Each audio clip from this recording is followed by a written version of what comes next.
Well, good afternoon and welcome to the Ambassador Cruise Line ground here in Chelmsford for Essex women against the Blaze in the Vitality Blast. The on-field umpires Rose Dovey and Rob White walking out to the crease. The Guard of Honour is from Chelmsford Rugby Club, the Gallywood Cricket Club and the 4th Chelmsford Brownies group, so thanks to them. The flag wavers Isabella Overy and Wendy Jane Smith from Bellis Cricket Club. Today's live stream proudly sponsored by Cinnamon Hotels and Resorts. Cinnamon Hotels and Resorts invites you to discover a world of inspired stays across Sri Lanka and the Maldives, where every detail tells a story. Well, now, shall we have a look at what is happening today?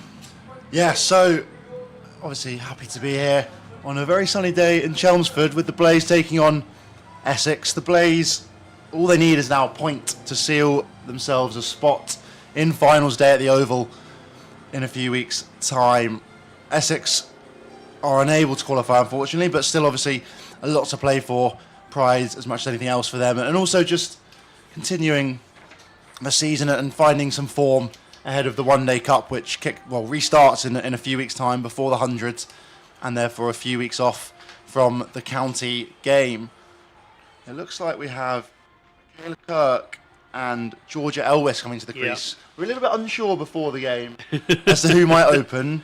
Marie Kelly misses out. So they've obviously opted to push Kirk up to the top of the order here. And she will face first ball as well, is that? 34 facing. 34. Georgia Elwes will face first ball then. And it will be Katie Kopak to start us off at the Graham Gooch end. At least we have a bit of cloud cover and a slight breeze today. But as many fans as possible have managed to get themselves on the downstairs areas of the grandstand. Very much so.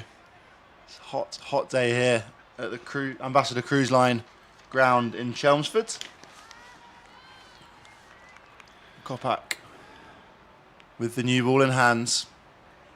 A slip, regulation ring field, couple sweepers as well. Full and straight, and a good start there for Kopak.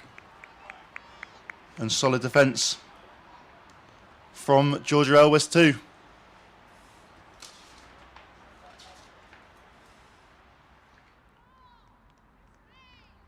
See just how they go about their business. On the toss and elected to bat. Short of that time, slashed through the offside, but there is a sweeper out there. Joe Gardner fields just a single, but off the mark for Georgia Elwes and the Blaze with that stroke. And bringing Kirk on to face. He's generally batted lower down the order this season, but given an opportunity here at the top, field remains pretty much identical here. Sweeper out a deep square, mirroring the one out on the cover boundary as well. A slip, Ringfield on the offsides, mid-on and mid-wicket as well. Full toss in the ends, flicked out to the leg side, and that will be 4 runs as well. Good start there for Kirk. Yeah, it was over-pitched, wasn't it? And she found the gap very nicely. Yeah, there's just the 3 fielders on the leg side, so Kopak really can't miss straight, otherwise she will be punished like that all day. Just watching it again, and it was full toss leg stump.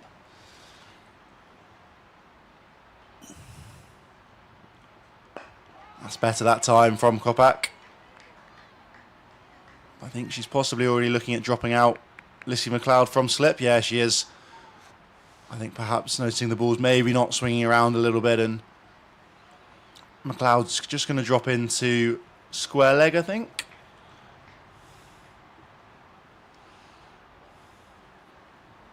Yeah, just going in next to the umpire.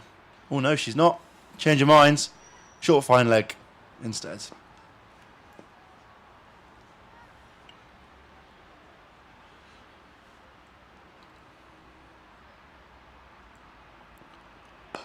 Driven nicely by Kirk, but no run for it.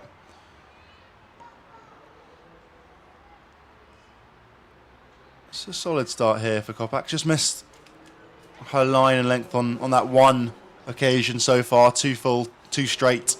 And Kirk whipped it away through the leg sides. But otherwise, Kopak's been impressive so far today.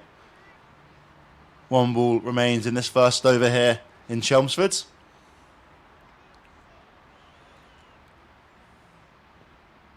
And that's good again there to end the over from Kopak. 5 without loss here for the Blaze. They'll be happy with that start, as will Kate Kopak. Yeah, apart from that one loose ball, that was a really good over from Kopak. She was right on the money. As you can see that Kirk was looking to attack, but just simply wasn't being given any width to do so. So good work from Kate Kopak to get things going.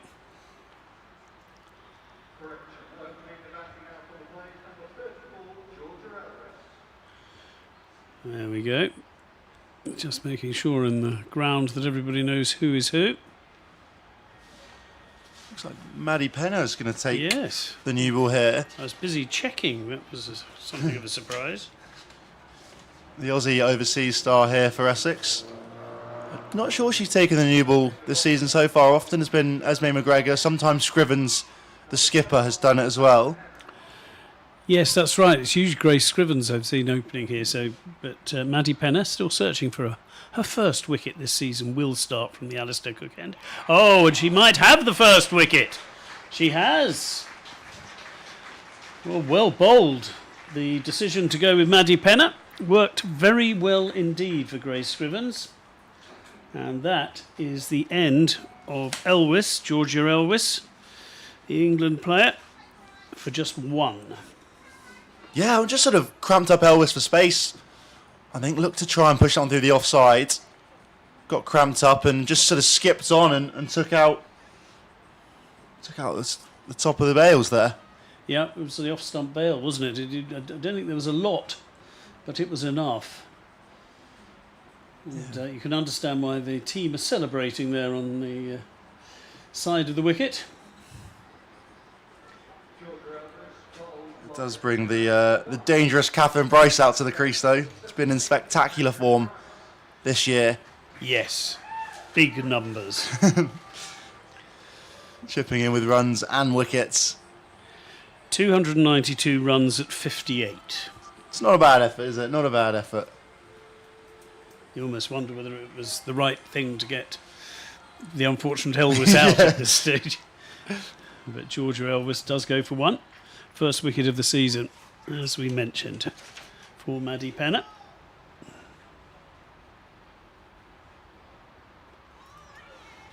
Five for 1 then.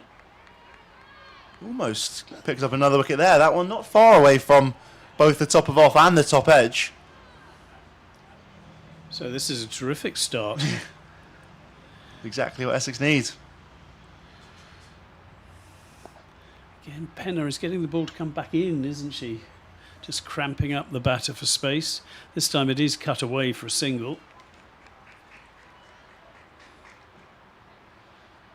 Yeah, it means Kirk will get to face up for the first time today against Penner. Just having a little chat with Bryce there. Just seeing what's happening. Couple sweepers, as always, on the boundary here inside the power play. A little bit more width that time, and it's pushed pretty gently out into the offside, but well placed. They go for 1. There was thoughts of a second from Michaela Kirk, but not backed up by her batting partner, who has decided 1 will do. Throw probably making that decision the correct one. That's well bowled by Penner as well. Just slowed it down a little. Deceived Bryce. Yeah, she's packed the leg side here as Penner. Got 4 fielders inside the ring, plus the sweeper down in front of the pavilion as well. So she is looking to try and bowl very straight here, cramp up the batters for room, and she's done well so far doing that. So Catherine Bryce this time, not a true connection, but she gets 1. There's a misfield and they come back for 2. That will be slightly irritating for everybody in the Essex camp. But just showing at least this time of year, it's not easy. The ball bouncing off the used wickets and the ball doesn't come too flush. So understandable. But at the end of the second over, Essex will be pretty pleased with the way things are progressing. 9 for 1. Catherine Bryce there on 3. Kirk has 5. And it will be... And Jodie Grucock will replace Kate Kopak from the Graham Gooch end. Yeah, he's had a good start with the ball, Grucock, after missing the first few games away with the Lions. But she's back in now, played a few games on the bounce here for Essex. Pretty good economy, 6.8 so far this year. Floats that one up. And looks to reverse that one straight away. Does Kirk, but doesn't connect. Sort of a slight appeal there from the Essex team, but nothing major. Yeah, certainly the keeper was interested for a little bit.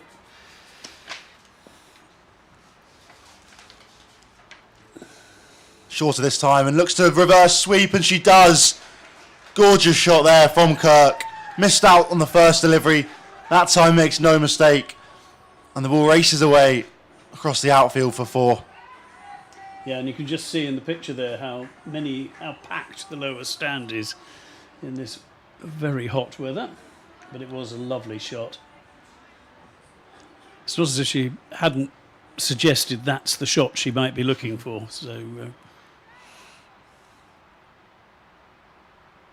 floated up again. This time swept conventionally. Going to scamper through for a single.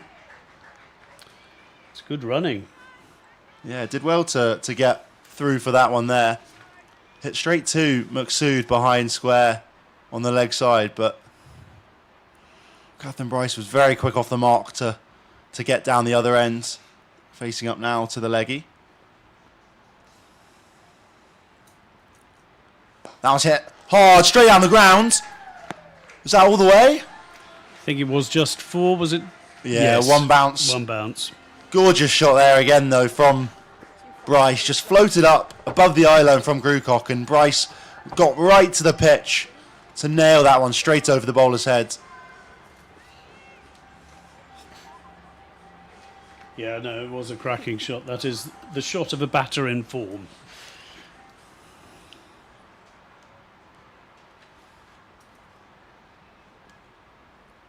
In comes Grucock again. Shorter this time, and it's cut away nicely by Bryce. Out towards Joe Gardner on the offside boundary. Yeah, Bryce has been, as you say, Guy, in terrific form. 350s this year, plus a 49. Averaging almost 60. Oh, and gone! Wicket there for Jodie Grucock. Kirk goes this time. Right at the top of off. Looks to try and squeeze that one away through the offside. Kirk's disappointed walking off the pitch there. Yeah, she was beginning to look as if she was in decent nick, but well, that was a good jump over the square. But yeah, it was well bowled and a good fight back from Grucock, because she's seen 1 or 2 go this. Yeah, just a little drift in. Yeah, top spinner or maybe even a googly. Just cramped up Kirk for a bit of space. And top of off. 2 wickets now in 2 overs for the leg spinners.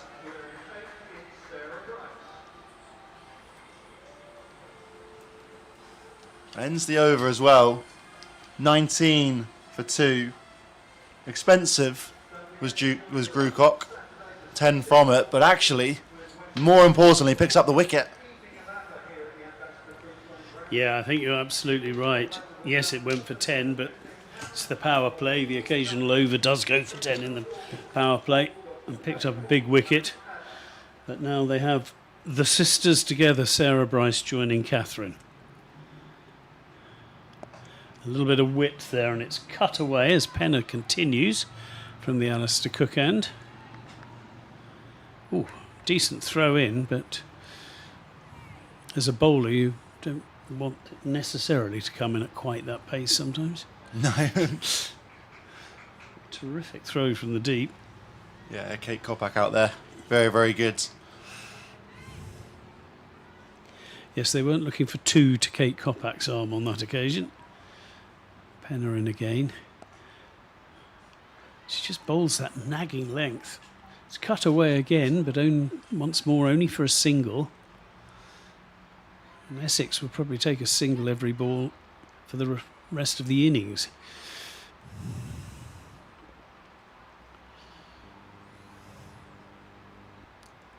Penna gives that a little more air. And a decent stop at extra cover.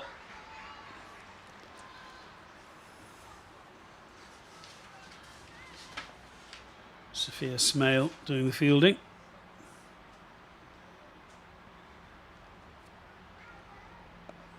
Again, a little bit of width, but not too much. And that is cut away for one more single.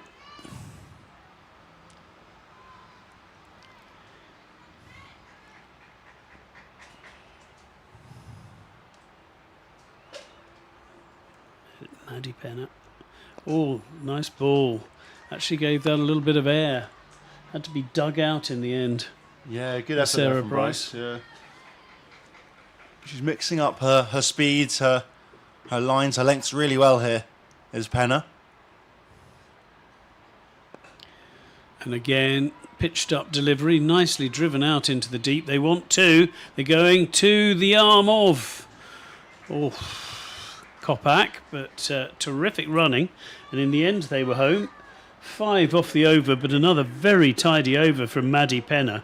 She's now got fantastic figures of 1 for 10 off her, 1 for 9 off her first 2 overs. It's interesting seeing the 2 different leg spinners bowl in tandem here in Essex. Quite different. Penna looking to bowl a little bit flatter generally, try and skid it in. We saw her wicket cramping up Elvis, and just sort of, I think it was perhaps a googly or at least kind of a bit flatter. Grewcock on the other hand floating it up a lot more, which means she did get hit straight down the ground by Catherine Bryce last over, but also then picked up the wicket of Kirk as well, who was trying to squeeze one out through the offside. So they are bowling well in tandem. Even though they're both leggies, they are offering quite different things. They only got the 2 overs in tandem. That's though. it. Kopach returns to the attack here. Straight onto the pads. Flicked away nicely. Going to push for 2 here. They will take it. Could be tight. Well run again from the Bryce sisters. Just a little thumbs up between them, acknowledging their good running. No, they really are doing well to pick singles, turn ones into 2.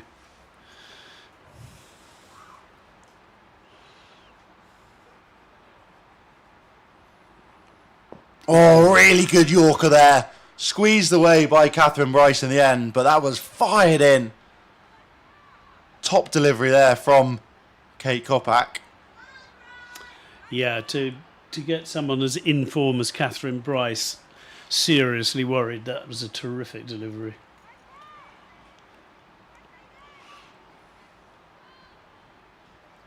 Catherine Bryce down the other end now. They scampered through for the single, but Sarah Bryce on strike. That was driven nicely. Just rocks onto the front foot to push that one out to the offsides. Another single. Yeah, definitely wasn't 2 there. It's a tricky one here at Chelmsford because it's so quick, the outfields. The ball, if you actually middle it, you're often finding it harder to get back for the second. You almost need a slight mishit into a gap and using that to your advantage. But Joe Gardner's got an excellent arm as well. So yeah, one of the best in the country. Bootlace causing issues for Kate Kopach.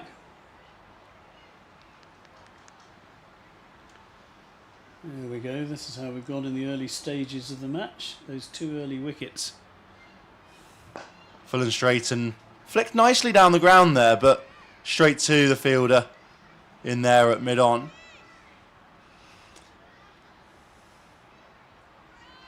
Eva Gray, I think that is. It is, yeah. Just 2 balls remain in the over here.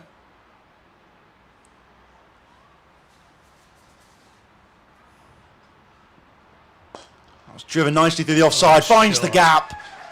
Glorious drive there from Catherine Bryce. Just onto the front foot without anything more than just a flick. Just times that one as it races away for 4. Yeah, just watching it again, ever so slightly overpitched by Kate Kopak. Probably looking for that Yorker length again. But in this case, it was there for the shot.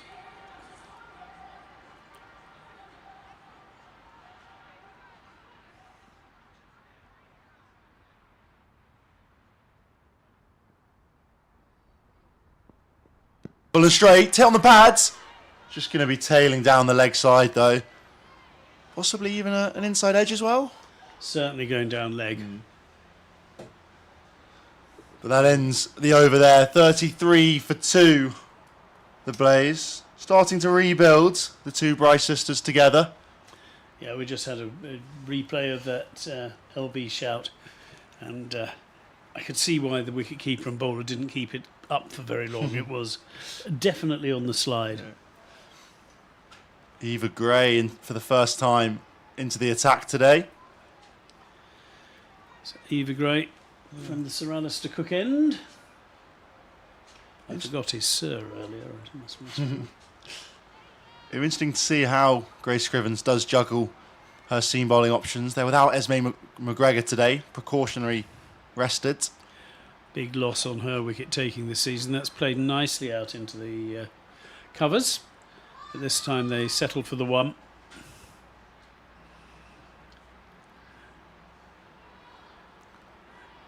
Essex know that the sooner they can break this partnership, the better it will be for them. Again, we have a lace issue from one of the bowlers, but she seems to, Eva Gray now seems to have said boot ready to go.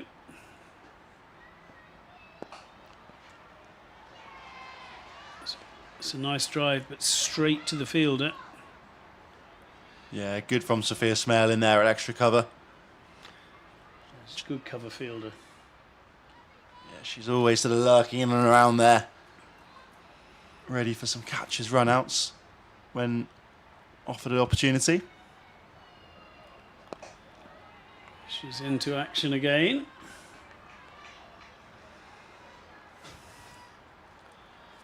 And bowling well to her field at the moment, Eva Gray. Yeah, she's been very, very tidy this year. Going under 7s in the 11 games she's played in the competition. Fuller up in the air. Think it will clear though. It does just.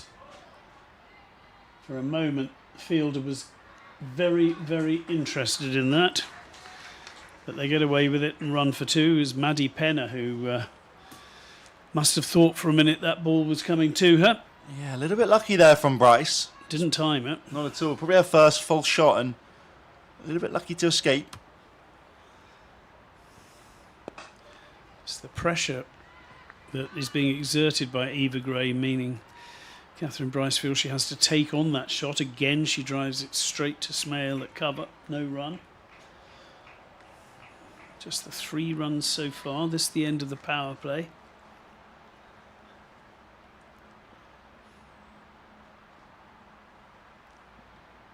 Swung away, bit short on this occasion, but straight to the fielder.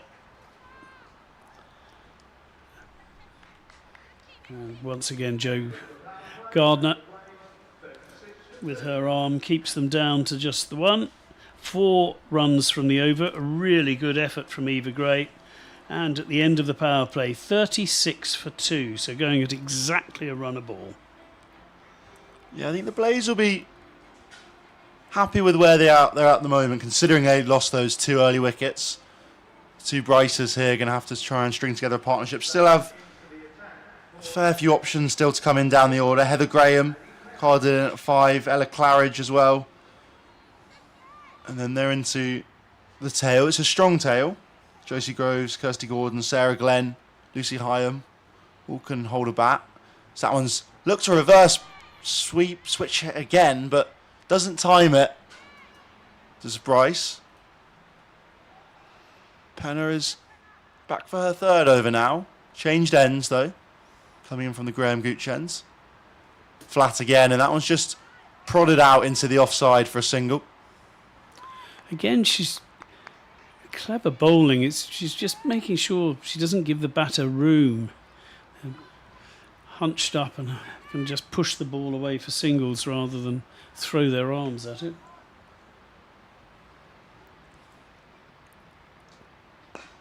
Bit of flight that time. They're going to come through for the single. Could be tight. Oh, I reckon a direct hit would have been close. I think she probably would have just about made it home safe. I think so. The more you don't think necessarily like that at mid-off, but it's probably the other end that was more. Oh, that's dragged down and she's going to escape with just a single there. Is Penna. A rare slip out the hand, I think. Just stuck in her hand there. She was trying to float that one up. Yeah, it's one of those. If the batter had left it, it'd probably been a wide. They've got another ball. Instead, they've just got a single. Floated up this time. Smashed down to the leg side. Oh, and it would have been a spectacular grab there. Out in the deep. I can't tell if that might have just fallen just short. Either way, diving down in front of her. Yeah, that's Kate Kopak out there. We'll have another look. Here we go. It was a full bunger. Oh, it was on the half volley. It was a tough chance. That was cut away really nicely now, though. Could race away for 4. It does indeed. Good effort down there on the rope from Joe Gardner, but the outfield here at Chelmsford just too fast. Down the slope that ran away for 4. Ends the over as well. Blaze 45 for 2. Ends up being quite an expensive over, having been a very tidy start from Maddie Penna. Sarah Bryce almost falls the ball before, offering a catch out into the deep. No, you're absolutely right. You wondered whether it was a bit of a risk because Maddie Penna hasn't bowled long spells this season. But then after the first 3 or 4 balls, you thought, no, excellent decision. But and in fact, she very nearly got a wicket with a full toss. So it could have worked wonderfully. Akhtar Maghsood into the attack. Yeah, another leg spinning Yes, for Essex. Lots of options. Lots of leggies. The Scotland international, of course.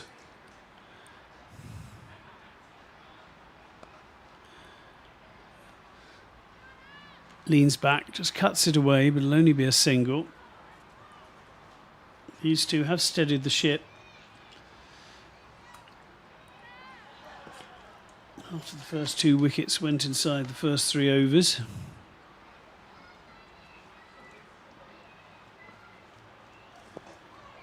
Nicely bowled by Maghsood. Just tossed it up. Googly, I think, as well. It was read by Sarah Bryce, but she couldn't attack it. Again, it's air, and that's out. Stumped. Beautifully bowled. Beautifully bowled. Yeah, flighted up with the googly there as well. Bryce did not read that. Just went between bat and pad as Bryce looked to try and carve that one through the offside. But genius from Maghsood. She's been really impressive all year for Essex. Very smart bowler. Got a lot of big scalps as well. And Sarah Bryce has to head back to the pavilion. Yeah.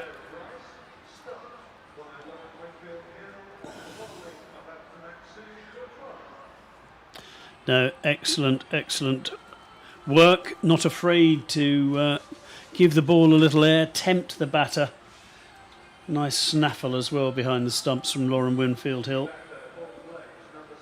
Yeah, Heather Graham now coming out to join Catherine Bryce. Yeah, Sarah Bryce back in the pavilion.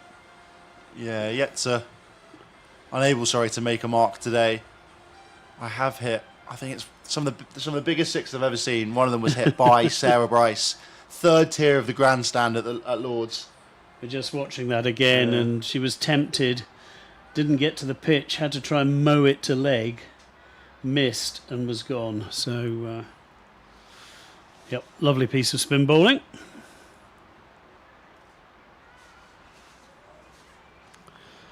So it will be Heather Graham.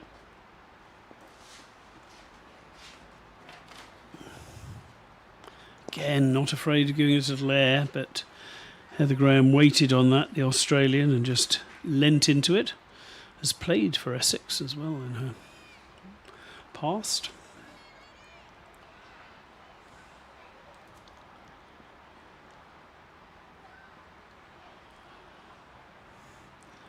Oh, that was a full toss, and that's the very good and clever reverse lap. She saw that that was over-pitched, knew where the fielders were, and really nicely played. And that's the first delivery anything like loose from Maqsood. Brings up the 50 runs for Blaze as well. 7.5 overs, just under half an hour. But they are 3 wickets down alongside it.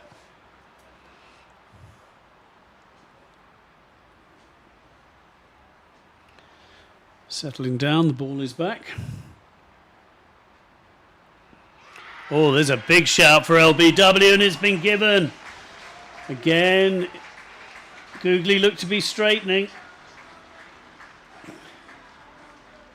Yes. And she's got both Bryce sisters in the single over, which is impressive by anybody's standards. The two of the most dangerous batters in this competition. Very much so. Attar Maqsood has proven to be that difference maker so far for Essex. 2 huge wickets in that last over. The Blaze are in a little bit of trouble now. Down into the middle order. Still a long way to go in their 20 overs.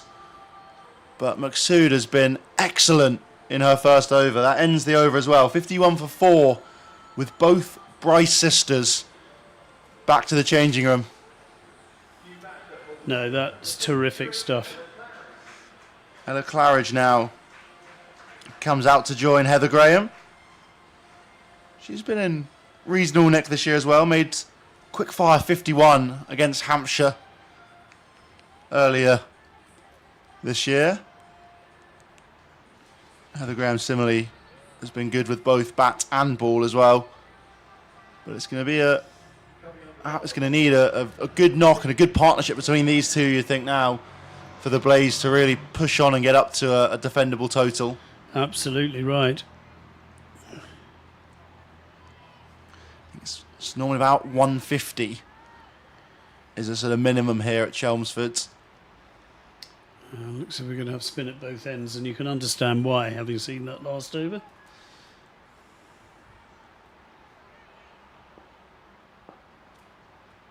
Smale into the attack. Short first up, and that one's not cashed in on there from Graham. Just dragged that one down to Smale.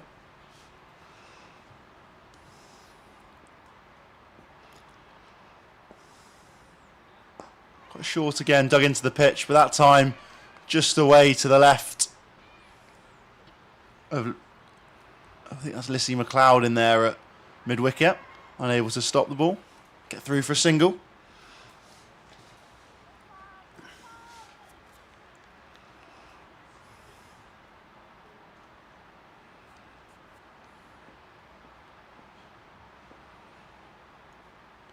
Short again, pulled around the corner. It's going to run away for 4, it looks like, out there. It does indeed. Yeah. Beats Kate Kopak out there, a deep square leg. Just 2 straight in the end from Smale, and it's just helped on its way simply from Claridge to get her off the mark with a boundary. And you could see there just how quick this outfield is, because Kate Kopak was coming at one angle because she thought that's where the ball will be when I get there. Suddenly realised it was shooting at much quicker speed. Here we go. Suddenly has to change angle. Good shot. This time outside off from Smale and just dropped into the offside from Claridge. Smart batting to just rotate the strike is what's more than the need at the moment. Is just these two to bat sensibly, string together a partnership, just with some simple singles, as we saw there. Smale to Graham, short and wide and cut away, but cut straight to Cordelia Griffiths in there at extra cover. Should be disappointed to miss out on that one, Graham. Yes. Final ball of Smales over here. Just a slight change in the fields. Maqsood coming into a very wide short third man, leaving that mid-wicket region open for a single if they want to just chip it in there. Oh, that's the outside edge. Wrong foot's Winfield Hill behind the stumps. It's a thick edge. Not quite going to have enough legs to get to the boundary. They'll come back for three. Could be tight for a run out though. Really had to get her skates on there, did Claridge. Good running in the end, and unlucky there from Smale. She did well to get the edge, but it wrong-footed absolutely everyone there. Yeah, sadly, including her keeper. Let's watch the, here we go with the replay. Yeah, just gripped off the surface as Graham looked to run that one into the leg side. Ends the over. 9 overs gone, 60 for 4, the Blaze. 9 from that last over with Smale, that being Smale's first over. Maqsood will continue though from the Sir Alistair Cook end. Yes, you can't really take her off after she had 2 wickets in the first over. No, Sophia Smale was unlucky there. You could see why the wicket-keeper went to the leg side. That was the way, if it had been missed, the ball was going, but then just couldn't get on the right foot for the edge. Full start there. Indeed. Abtar Maqsood just not quite getting a run up right and pulls out of the delivery. Everybody settles once more. Not used to these dark clouds overhead, it's most peculiar. Again, lovely flight. That was the leg spinner. Yeah, Maqsood has been really, really good from her opening 7 deliveries so far today. Couple wickets already. A commentator's curse, dragged down on the leg side and help yourself, really. Yeah, I'll have to apologise to Abtar after the game with that one. That was probably just too short in the end, and again helped on its way around the corner from Graham just to pick up a leisurely boundary. Yeah, the Australian isn't going to miss out on those. And Heather Graham goes long. And there's no one back there, so it was perfectly safe. Clever batting. You can go aerial if it's in a safe area, and that's exactly what she did. Nothing much wrong with the delivery. Perhaps a fraction full, but you got to give plaudits to Graham there. Just got to the pitch and launched that one over long off. Oh, and there could be a bit of a muddle up here, but in the end they judged the single well. Yeah, another good googly there from Maqsood. We saw her get a wicket with the googly in the previous over. Sarah Bryce out-stumped, and that time almost managing to beat Heather Graham on the inside edge.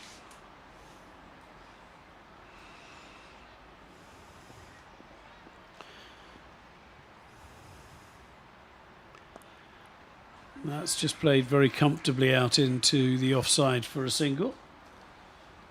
Very elegant from Claridge.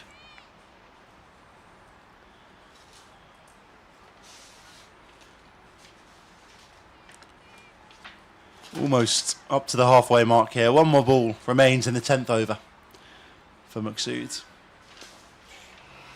So Maqsood now. And that's just played into the leg side. They go through for a single. So a slightly expensive over, 11 runs from it. That is the halfway mark in the Blaze innings after they won the toss and elected to back. Today's live stream proudly sponsored by Cinnamon Hotels and Resorts. Cinnamon Hotels and Resorts invites you to discover a world of inspired stays across Sri Lanka and the Maldives, where every detail tells a story. And that scorecard tells a story. Shows early wickets, a fight back from the Bryce sisters before Maqsood got rid of them both. There we go, bowling figures. Slightly expensive second over from Maksud, but those two big wickets. I think, yeah, that partnership sort of graphic up on screen, I think, shows where the Blaze have kind of struggled to really string together any big partnerships so far.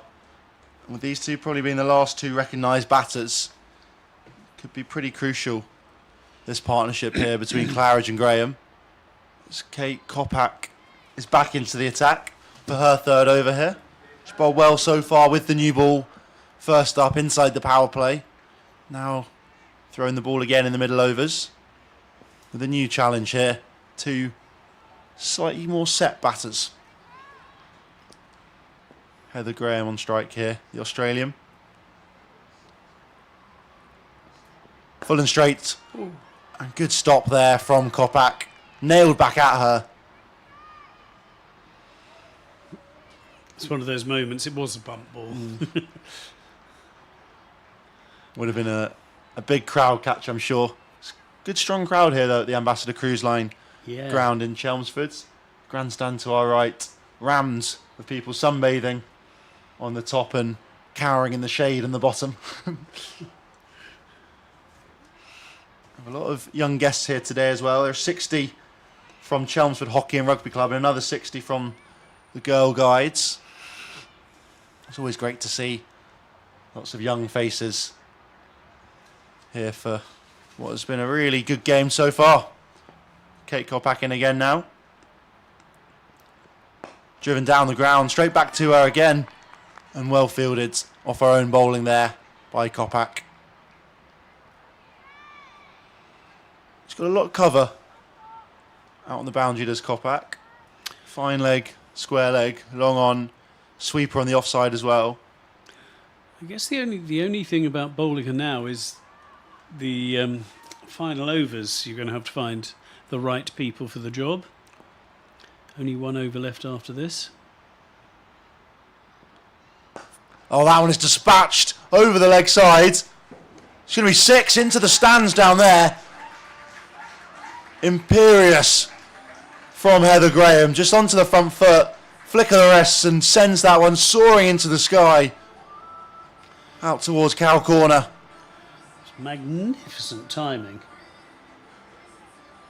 It was almost a short arm jab. Yeah, just a little flick of the wrist and it went flying deep over the rope. They are going to have to change the field now as well. Penner dropping out to mid-wicket and they're going to bring up fine leg. Maksud coming inside the ring now. So it's got to be a lot of pace off, you'd think, from Kopak here.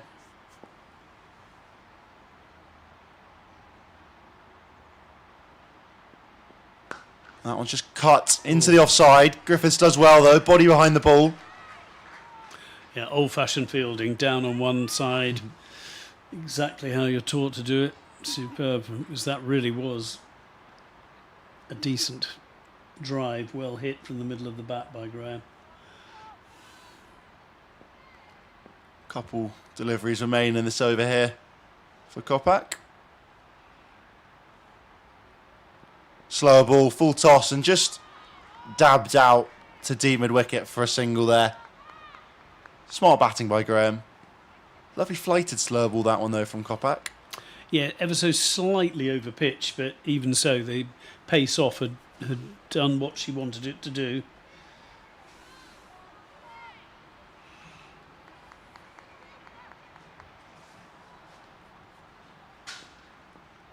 Claridge has only faced 3 deliveries so far.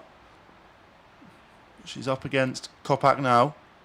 Slow ball again and just wafts to that one outside off stump to end the over. The dot ball, 78 for 4. 11 overs gone now. These two are starting to rebuild. 51 for 4 when that previous wicket went down. Just chipping in these two and slowly rebuilding for the Blaze. So Sophia Smale comes in for Abtar Maksud at the Sir Alistair Cook end. That was a really good over by Kate Kopak. Even the ball that was clattered for 6 wasn't terrible, but yeah, just 2 scoring shots from it. Smale just having a little chat with skipper Scrivens there, bringing Griffiths over into the offside. Just leaving a big gap in mid-wicket if they do fancy dropping and running. Playing against the spin, though. We saw last over Smale bowled that she found the edge off the final delivery with Graham looking to turn one into the leg side. There's no protection out there on the offside, though. Square, I should say. There is a long off. Left arm round then. Oh, and that's beautifully driven. There's a fielder out there. McLeod's got him round to her, I think. She has, so it'll just be the 2. Slightly uppish, that drive there from Graham. Yeah, Cordelia Griffith would have been interested for a second or two. Too far away from her in the end. And that's a rare. I don't think I've ever said that before. It's a misfield from Cordelia Griffith, so they go through for a single. But again, we've seen 1 or 2 spit and bounce on the edge of the square on the used wickets. Yeah, there is a lot of hard, rough ground all the way along the strip here at Chelmsford. Just keeps the fielders honest.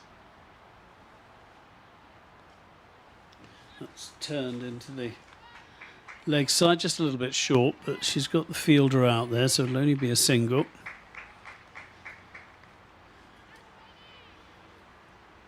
Claridge may feel she missed out a little bit on that one. Heather Graham, 25 from 17. Winfield Hill comes from behind the stumps to have a word with the bowler.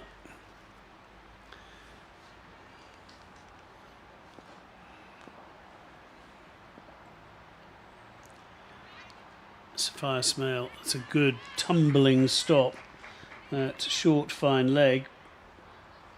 Abdar Maqsood, and keeps them down to just the 1. She's slightly disappointed with herself that she couldn't stop the run, but a pretty tidy over so far.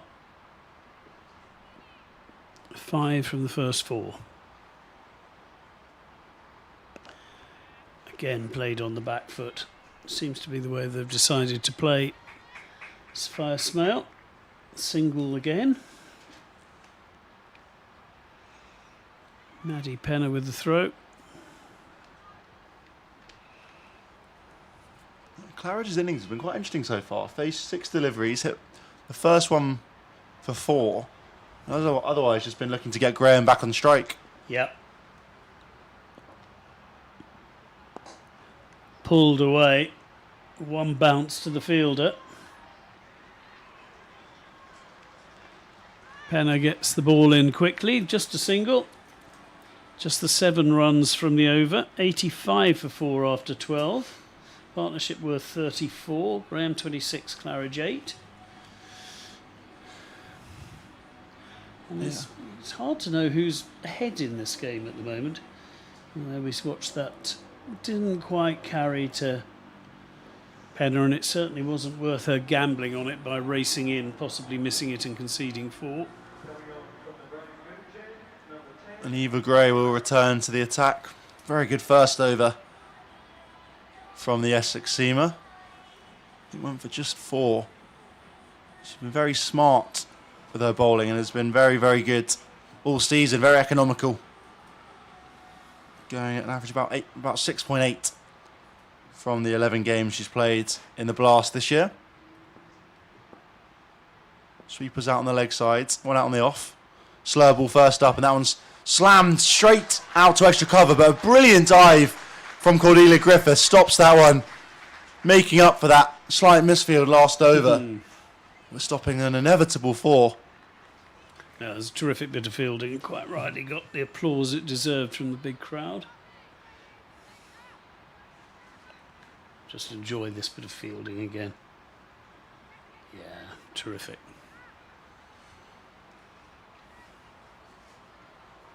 Just fiddling with the field a little bit. Dropping out fine leg and bringing in mid-wicket.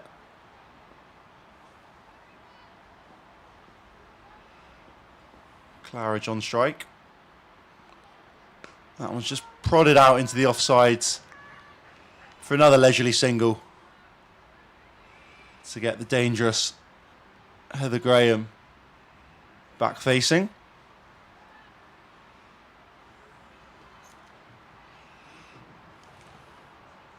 High score of 73 this year, Heather Graham, off just 47 deliveries. So devastating. As a batter, we've seen her hit a fair few boundaries already. And there could be another. There is. Finds the gap over extra cover. One bounce four, not far away from six. Another glorious strike, though, from the Aussie. It must be so frustrating bowling to her. We're not quite sure which ball she's going to attack. Slightly overpitched, possibly, from Eva Gray on that occasion. Yeah. What a shot, though.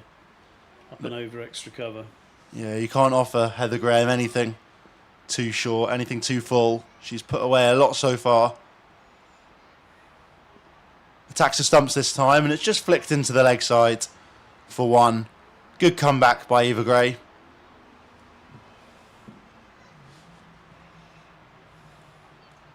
Nearing the hundreds, the Blaze now. You can see Heather Graham's helmet's off there. It's going to be hot out on the field. It's pretty warm being sat in the commentary box here, Yes. isn't it, Guy? We've even got a fan, so yes.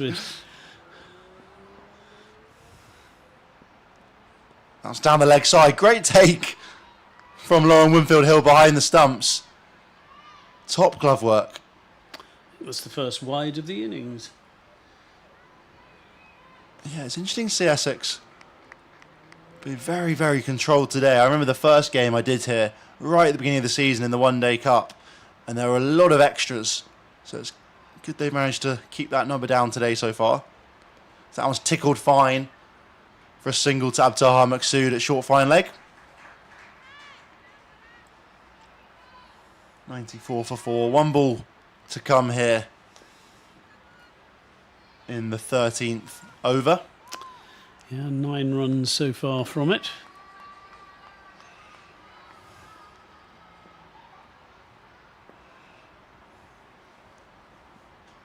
Full and straight up in the air, could be gone. Taken! Cordelia Griffiths with a good catch to her left. Slower ball there from Eva Gray. Just tempted Graham, who pushed at it, prodded at it, sent it aerially out to the covers. And that's a big wicket. 5 down the Blaze now with Heather Graham, who was going so well, gone for 33 from just 23 deliveries. Absolutely flying. 3 fours and 1 monstrous 6 over Cow Corner as well. Essex back on top now, you have to say. Yeah, that was one. It was a good piece of bowling. We've managed to get the outside edge, but another fantastic piece of fielding. We just watched the replay again of that dive, and she was literally just clung onto it. Superb stuff. So, yes, in this over, she's saved a boundary and taken a massive wicket. Here we go. So there's the edge. And she really did have to move to a wrong side, the left-hand side, and take a really good catch. Yeah, that's the breakthrough. Maqsood looking like she's coming back in now to capitalise on the new batter. Claridge will face first up. She's 10 off 8 at the moment. With Josie Groves, the new batter. And it's been interesting that we've seen wickets fall in clusters so far today. We saw wickets fall in the second and third over with the 2 openers, Elwes and Kirk, going, and then the Bryce sisters fell in the same over, 2 Maqsoods in the 8th. Maqsood coming in now. And Claridge just works that one into the offsides. Slight misfield from Eva Gray, but I think they were going to make it through comfortably for the single either way. Yeah, no, you're absolutely right. It's what Essex have done very well today is just when the partnership has begun to look particularly dangerous, they've found a way to break it and then make the most of it.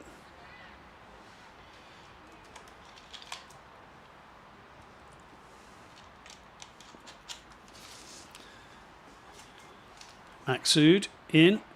And that's cut away, but straight to cover point. Good tumbling stop in the harsh areas of the outfield.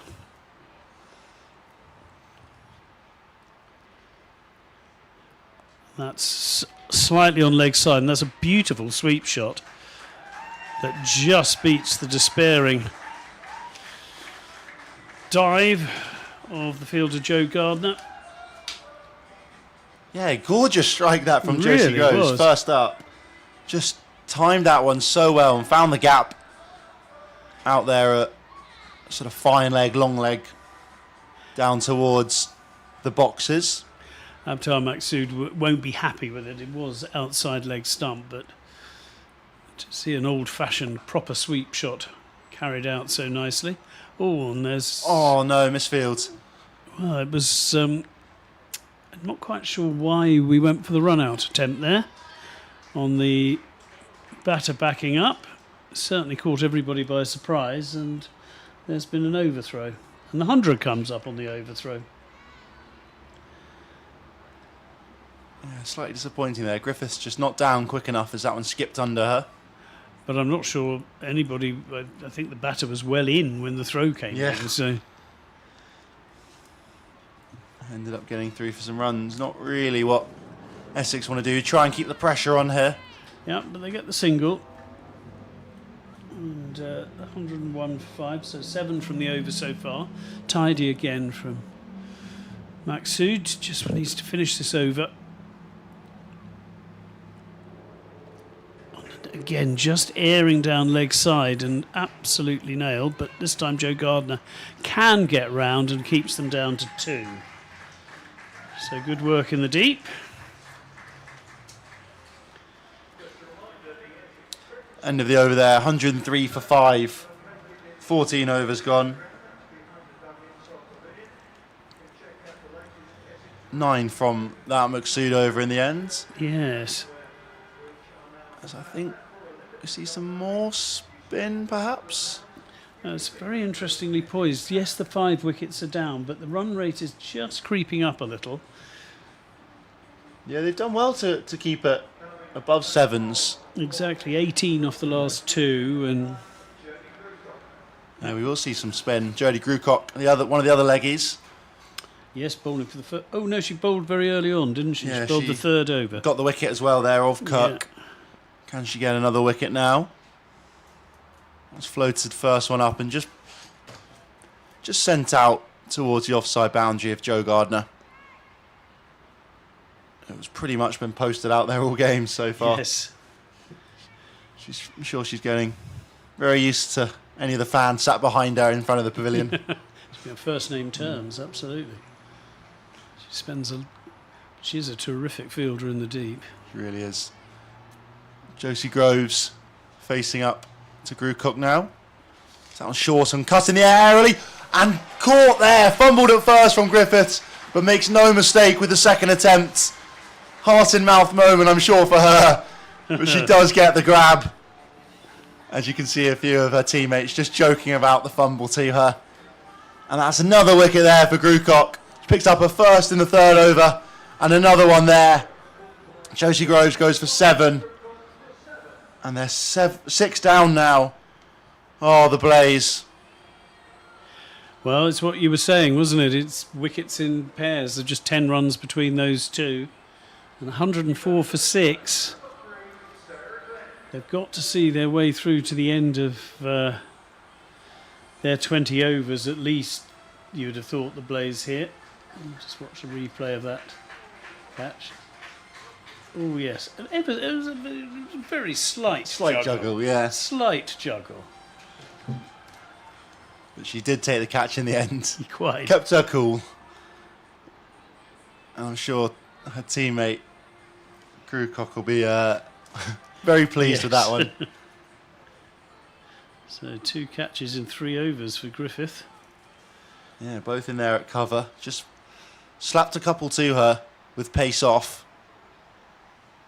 But it brings England international Glenn to the crease. So that one's off the edge first up. Straight to Eva Gray at backward point though. From Sarah Glenn. Just looking to push that one out to the offsides. She does again that time, but a bit further in front of square this time, and Griffiths does well round to her left. Through for the single. Yeah, she averaged 17 in T20 international, so a decent bat, although she was picked for her bowling, obviously. Yeah, and has already had a very good impact in the competition for the Blaze with the ball. That one swept well there. That Could might find the beat gap. fielder. Oh, I think that could be a that four. Should be four. They're going to come back for just two in the end either way, but I reckon the umpires... Are they going to give that? Then possibly not. They're having a word. Did look as if the legs were over the... No, I think they're just going to give the 2 for it. Okay.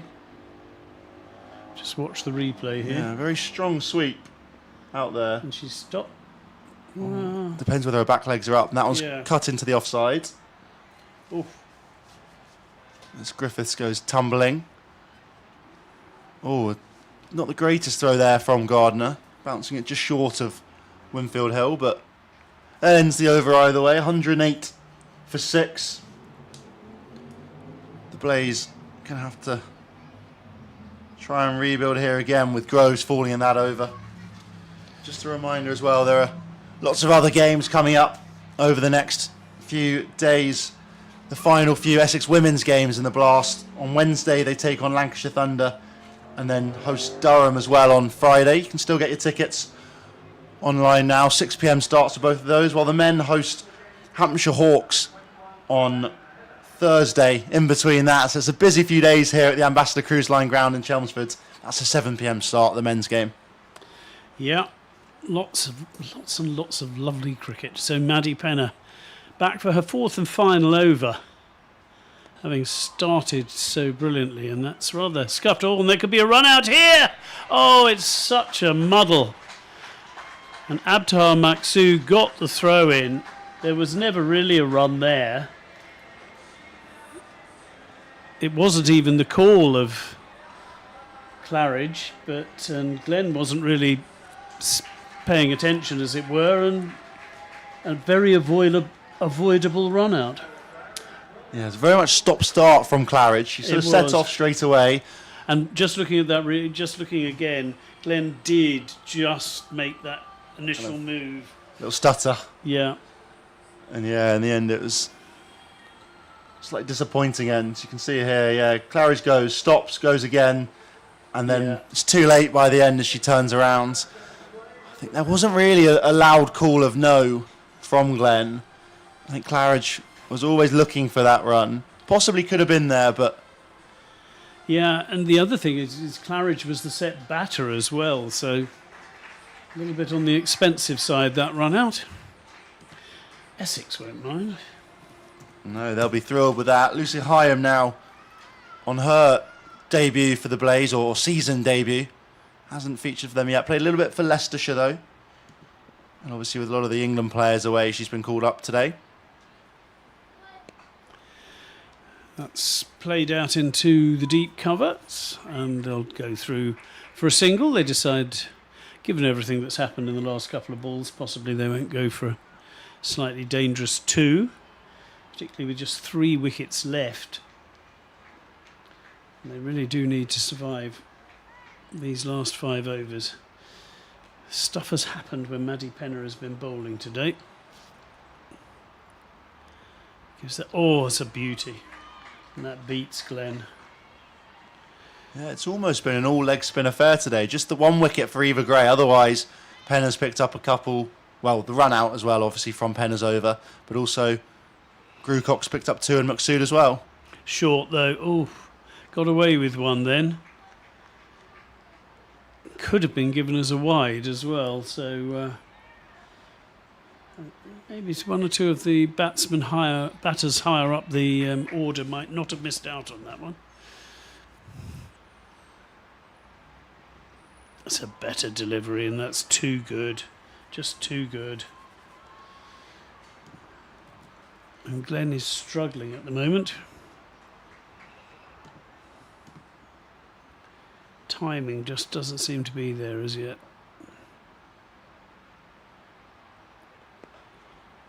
This time she does manage to get bat on ball, pushes it out into the covers, and they go through for a single.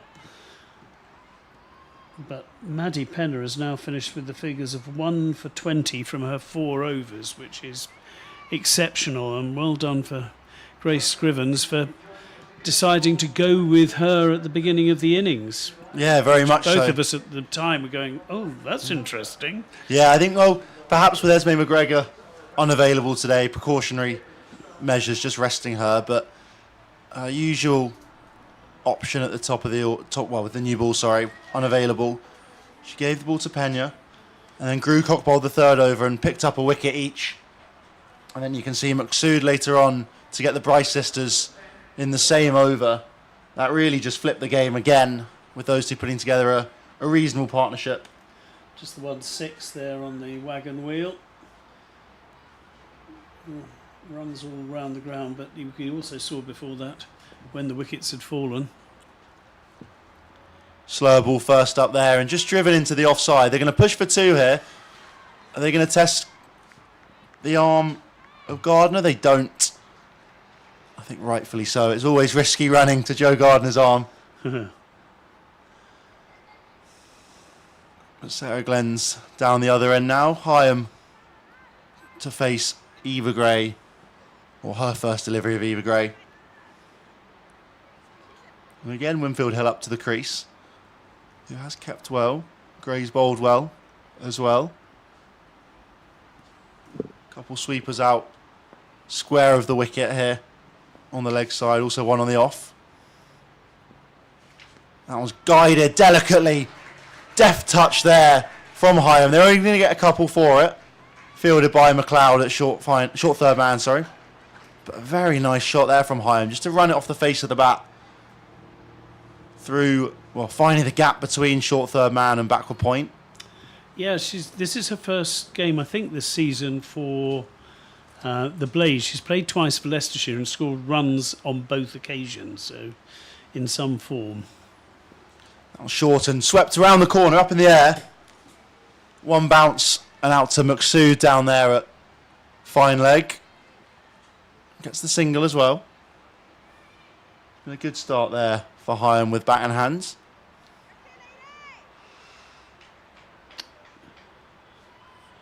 And it brings Glenn back onto face. 36 not out and 7 in her 2 innings. That was short and punched down the ground off the back foot. Be one bounce out to the fielder there at long on. And again, these two just rotating the strike well. Don't have to try and hit it here. It's been dangerous when you have, particularly with the pitch definitely suiting the slower ball and slower bowlers.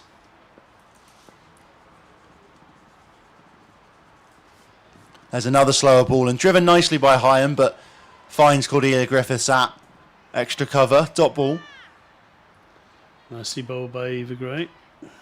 Yeah, she's used her slower ball to great effect today.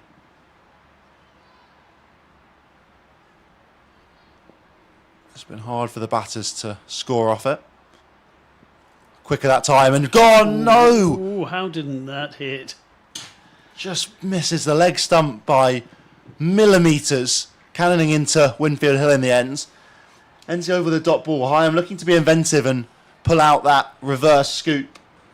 115 for 7 now. That's it. Look, for all the world as if she had to be bowled then. But, well judged.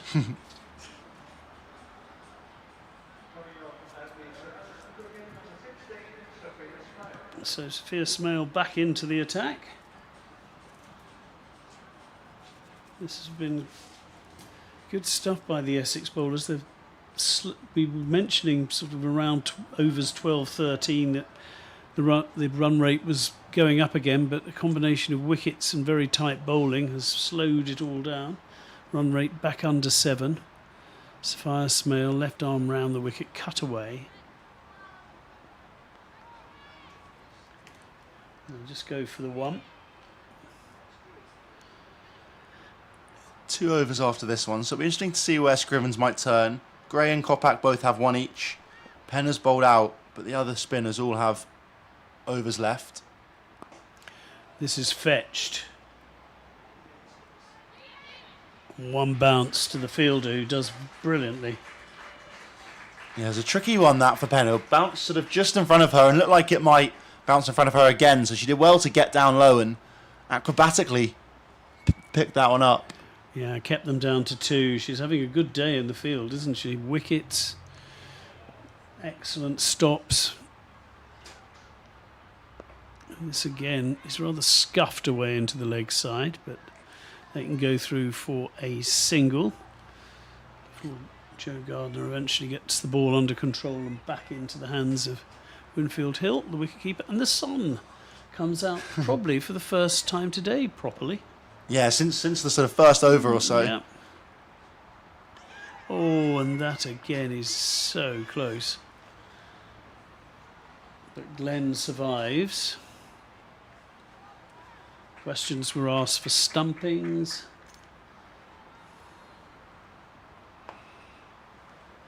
It's well bowled by Sapphire Smale. Dot ball is important at this stage of proceedings for Essex. Short, punched away. That might go all the way. I'm not sure that Grace Scrivens is going to catch that going down the hill, and that will be 4. Yeah, gorgeous shot there from Glenn. Just off the back foot, punched that one, found the gap between the 2 fielders at extra cover and mid-off, and it just raced away across this rapid outfield here at the Ambassador Cruise Line ground in Chelmsford. Not going to catch that, are you? No. And after 4 really good deliveries, that was dragged down a bit. And well played by Glenn, who's struggled a little bit to get going so far in this innings. And that is going to bring Sapphire Smale over the wicket.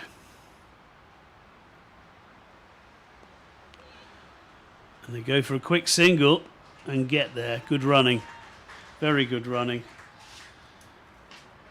And in the end, 9 off the over, 124 for 7. Glenn just beginning to look a little bit happier.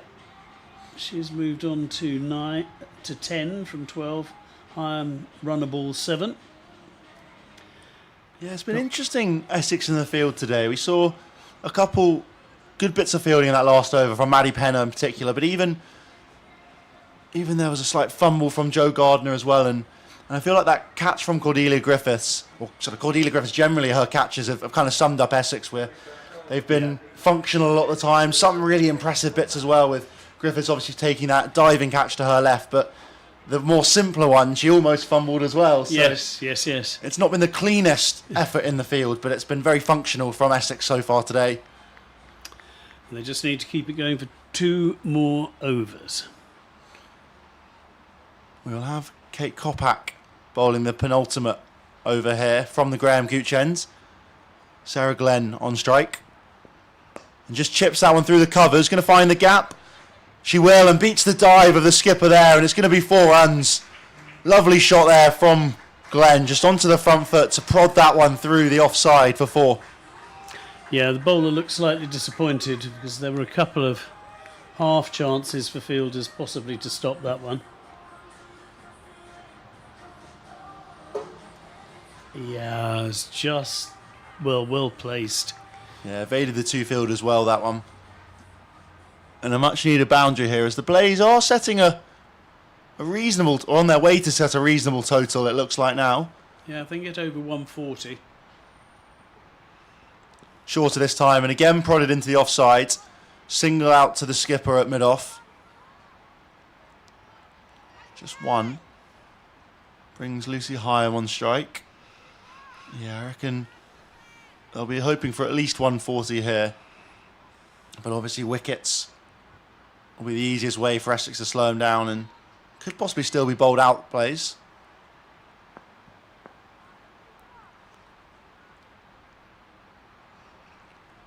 I'm just taking a leaf out of Zach Crawley's book there and delaying a fraction. Hasn't called for the physio. Yeah.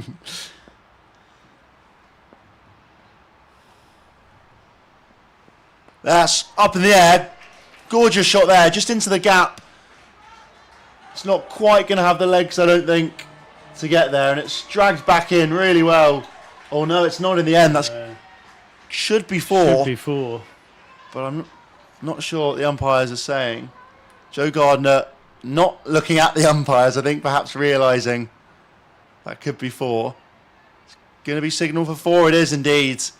The umpires making the right call in the end there. Gardner almost does really well to drag that one back in, but a lovely little reverse scoop again from Hyam. Missed out on the first one, almost bowled, but that time picks up a boundary for it. Goes same again, this time finer. They're going to come through for a single, shy at the stumps. Oh, there's no one there. They could look at two. Oh, they will get two. I think Kopak perhaps should have actually just left that one. Yeah, Lissy McLeod's throw was not good though. No, wild in the end, and actually it's slightly sloppy, those last couple deliveries. Just allowing the Blaze to rack up a few runs here in the penultimate over. Just got to keep concentrating. Better just don't throw, just keep the ball. They've got one, let them have the one.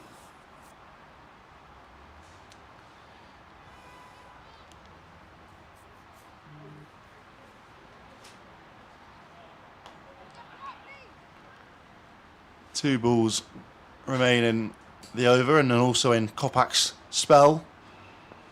Can she make a difference here? Wicket would be very, very useful for Essex. Backed away, and that one's pulled in the end through the leg side. Bouncer thrown in short from Kopak.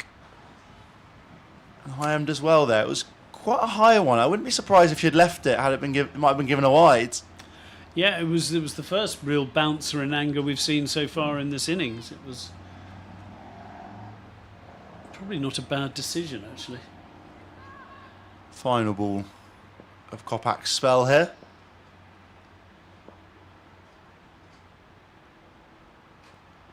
That was pulled into the leg side by Glenn. They're going to push for two here. They are going to come back. Could be tight. Well run in the end there. Glenn does really well to get back for the seconds.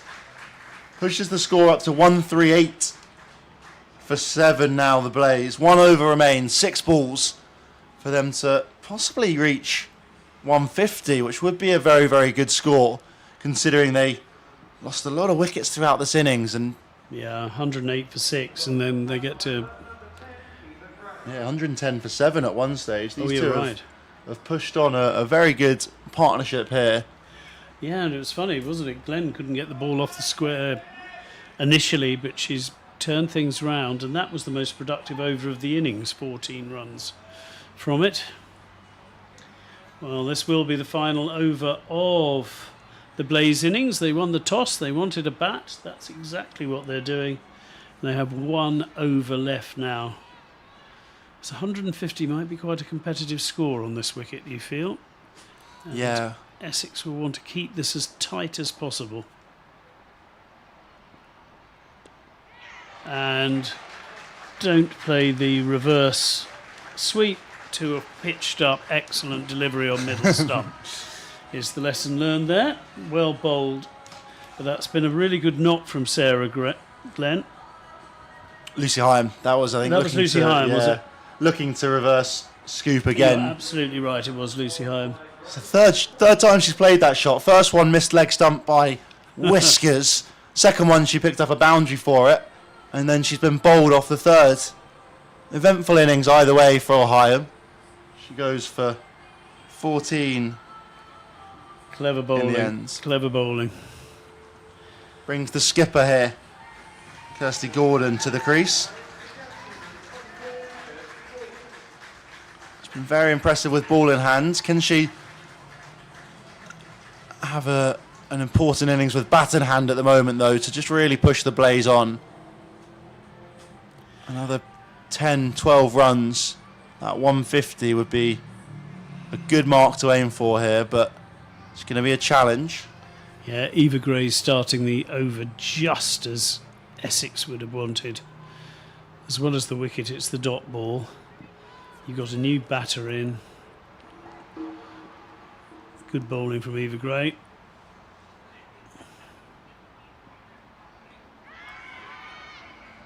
There's a bit of a shout for LBW. Yeah, going down leg, I think, and Gray showing no interest in that one. Only Winfield Hill and possibly Lissy McLeod behind the stumps showing any interest, but They went for a tip and run though, didn't they? So they've got Glenn back on strike, which was, I imagine, all Gordon was trying to do. yeah, legged by first up. She'll be happy to just let the set batter use her levers. Oh, she won't have a chance to use any levers now though. And that's 2 wickets in 3 balls for Eva Gray. And this is turning out to be a terrific final over, and Sarah Glenn has to go as well, just after Lucy Hyam. Yeah, top of off. Yeah, ball Definition. just jagging in a little. Really clever ball. Cassidy McCarthy now, the final batter, replacing her skipper. Sorry, replacing Sarah Glenn to join her skipper. Yeah. With Eva Gray on track for 3 and 4 if she picks up McCarthy here. And Blaze could be kept at under 140. Well, that would be remarkable. At the start of this over, what they needed 4 to get to 2 to get to 140. Eva Gray is in. Oh, and she's bowled 3. She's picked up 3 wickets in 4 balls. Don't think you can carry over a hat-trick, can you? Sadly, she won't have a chance to try and wrap things up. But what a fabulous final over from Eva Gray. Yeah, 3 wickets, 1 run. It's just absolutely magnificent. All clean bowled. And Cassidy McCarthy goes for naught first ball. Leaves a poor skipper stranded on naught. Yeah, Gray bowled really well throughout the innings and gets her rewards with 3 and 4 in the final over. And Essex have managed to keep the Blaze under 140, which, as we were saying, was looking very unlikely heading into the final over. Yeah, we just had Eva Gray's figures up there. 4 for 18 she's finished with, in 2 balls shy of her 4th over because she kept bowling people out. But what a finish, and what a chance she's given her side now. With Essex will now require 140 for victory. And what a good team effort that was. Yeah, very much so. Everybody. 139 the Blaze made. Top scorer, Graham, made 33 from 23. Catherine Bryce, 27 from 25. Otherwise, it was lots of bits and pieces from the rest of the Blaze side. Lots of 10s, 12s, 17, 16, 14. And they didn't really string together huge partnerships. Wickets kind of tumbled in pairs, tumbled in groups. Pick of the bowlers, though, Eva Gray picked up 4 for 18 in the end. Hugely impressive. Yeah, there's a few high fives going back into the dressing room, and you can understand why. As the groundsmen are out with the heavy rollers, or maybe not the heaviest of heavy rollers by the looks of things. Yeah, either way, we'll be back in about 10 minutes for the second innings. We will be. We'll just pick of the bowlers, just a couple of. We saw 4 for 18 from Eva Gray, 2 wickets apiece for Grucock and Maxsood, and Maddie Penner deserves mention, 1 for 20 from her 4 overs. She really did set the mark at the beginning of the innings. There were a couple of moments when it looked as if the Blaze would come roaring back, but in the end, Essex managed to dismiss the Blaze in that final over. Join us again when they'll be chasing Essex 140 for their 4th victory of the season.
good opening partnership for Essex throughout the Vitality Blast.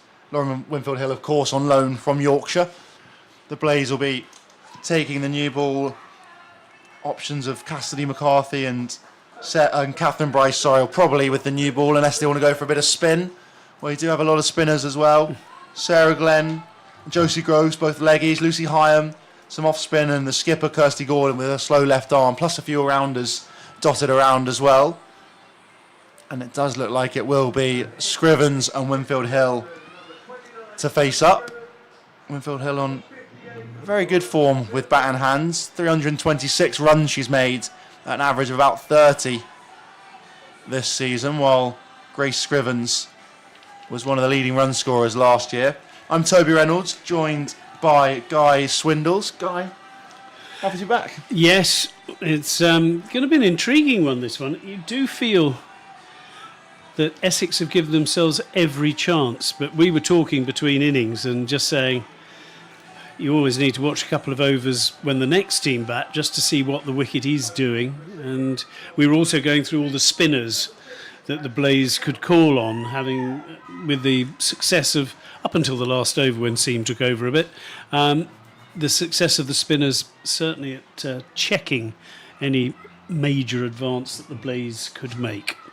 Yeah, it looks like Cassidy McCarthy is going to take the new ball here for the Blaze. She's been very economical this year, one of the best around the country, about 6.4 her average economy. Impressive. Yeah, just 22 years old as well, the seamer. Yeah. Just taking the 7 wickets, but that economy rate is most impressive and is worthy of wickets. But it is Cassidy McCarthy in and just goes off the pads of Lauren Winfield Hill. I think about a single, but not for very long. That looked quick. First up from McCarthy there. Fired into the pads of Winfield Hill. She's coming in again. Tall bowler, and that is quick, but that's down the leg side, and that's a wide. And that was another area Essex were very good on today. They only bowled 1 wide in the entire innings. But you're absolutely right. There is genuine pace from Cassidy McCarthy. The Essex score is underway though with that wide. And that forces a very correct looking defensive shot from Lauren Winfield Hill. Yeah, in behind that one really well. First up. She looked to scoop that second delivery, that wide one, so she is probably going to look to use the pace of McCarthy. Sweep her out behind square on the offside, at deep backward point, and also deep backward square leg. Oh, was a full start there. Oh, she looked like she could be in pain. She pinged something. Oh dear. I hope she's okay. She's walking. She's walking, but is it? Oh, she doesn't. She's grimacing slightly. We can see there. Hope she's all right. Couldn't tell if there was a sort of wry smile as she was almost just giggling at her mistake. We'll see here how she can fare up. She looks to be running. And that goes straight to the fielder at fine leg, unfortunately for Lauren Winfield Hill. Fielded. Just the 1 run so far for Essex and none off the bat yet. Yes. On again, Lauren Winfield Hill trying to get in behind it and pull the ball away. She doesn't manage it. There's a vague call for an LB from the wicketkeeper, nobody else. Once again, it's Lucy Hyam at short fine leg who is the fielder. And this is turning out to be a very good over so far, but there are, because of the wide, 2 balls left. We've seen 1 or 2 players struggle initially and then get the pace of this wicket rather better. That's just driven defensively, and you feel now Lauren Winfield Hill is just looking to get this over out of the way, which isn't a bad way to do things. Cassidy McCarthy proving a handful from the Graham Gooch end.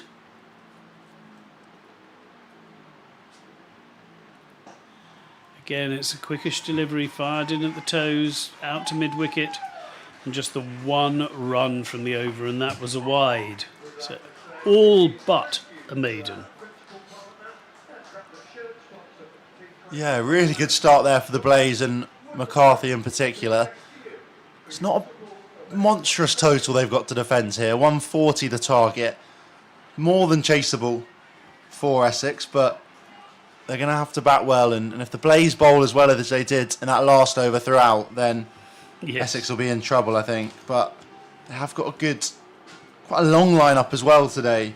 Essex, Jodie Grucock, Maddie Penner, Cordelia Griffiths carded in the middle order, Joe Gardner and Lissy McLeod as well at 6 and 7, let alone Eva Gray and Sophia Smale, who are more than capable bowling all-rounders. Scrivens will be facing up for her first delivery today. And Catherine Bryce coming round the wicket. And just prodded into the offside, through for a quick single. Ooh. Tighter than expected, I think, there from Scrivens, but home safe in the end. Yeah, just. It was, if the throw had hit, it would have been interesting. We will see it. I thought we might. Catherine Bryce is bowling right arm round the wicket to the right-hander with her big booming in-swingers. She's almost bowling like a left-armer, the way she does it. She's going to be targeting the pads of Winfield Hill here. She's on the money straight away. Winfield Hill just turning that one into mid-wicket. Straight to Georgia Elwes in there. Sort of a catching mid-wicket. Just inside the ring. Same again. This time whipped into the gap and they'll get through for a leisurely single. As that one's fielded out in the deep. I think that's Michaela Kirk out there. That would come as something of a relief for Lauren Winfield Hill. That was the 8th ball she faced. And she's finally off the mark. She stays round the wicket here, does Catherine Bryce for the left-hander. That one's just hit straight back down the ground with a very straight bat from Scrivens. Good over again. Yeah, very miserly start for the Blaze here.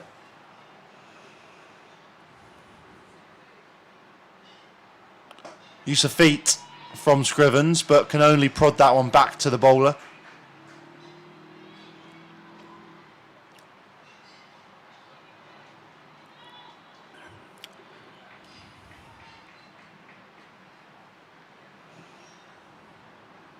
Final ball of the second over here for Catherine Bryce. That was pulled out into the leg side. There is a sweeper out there though, so they'll just get one for it. And that ends the over. Four runs without loss here for Essex, the home side. Winfield Hill, 1 not out. Scrivens, 2 not out and a wide as well. Helmet's being run off the pitch now, so McCarthy will continue. Yeah, I wondered what they'd do there, whether they would continue with her given how well she had bowled, or do they keep her for later. I think probably exactly the right thing to give her a second at least. Yeah, when she's in such fine form as she was in that first over. She's bowling to the left-hander this time, which she didn't face up to in the first over. We'll see how Scrivens plays her. There's sweepers out on the leg side at deep backward square and fine leg as well. There's a gully in there for McCarthy. Yeah. Too. And Sarah Bryce just directing the field from behind the stumps. Ready now. All this could be out. And it is out. Grace Scrivens going for the interesting ramp over the top, doesn't get enough on it, and it just loops up to the wicket-keeper. And Grace Scrivens still waiting for that big score, really, this season. And she goes with the score on 4 for 1 in the beginning of the third. Yeah, slightly disappointing end to Scrivens there. Looked to try and scoop that one, using the pace of McCarthy down towards fine leg, and in the end got herself in a little bit of a tangle.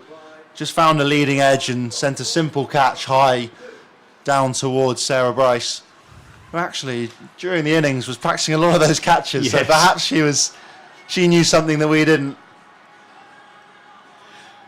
But McCarthy gets the wicket, probably her early bowling has deserved. But Grace Scrivens will be disappointed. She would have loved to have given them a good start. Jodie Grucock coming in to face at number 3 now. I think she promoted up the order a little bit. They have just been fiddling around with their order throughout the season, Essex. Lissy McLeod started at number 3. Has now carded to come in at number 7 by the looks of it, or at least lower down the order. Grucock returning from England A duty. Grace Scrivens top score of 39 in this competition this season, which is a little way below previous years as far as form is concerned for her when she was with the Sunrisers, but it will be McCarthy to continue, and that's played moderately comfortably by Jodie Grucock, but straight to the fielder, no run. Already the run rate over 7.5 and over, and heading towards 8. You have no time to switch off in T20. Again tries to swing the ball away, and it doesn't really come onto the bat. They manage to get a single as the ball scuffs away down the leg side. Grucock is off the mark.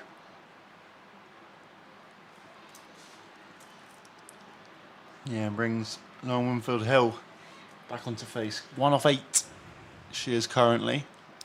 Yeah, she's had a tough time, particularly against this bowler. This, however, is a better looking shot. But with sweepers out on both sides, that one means that it's just a single. Yeah, she just cut that one away nicely. Out to deep point.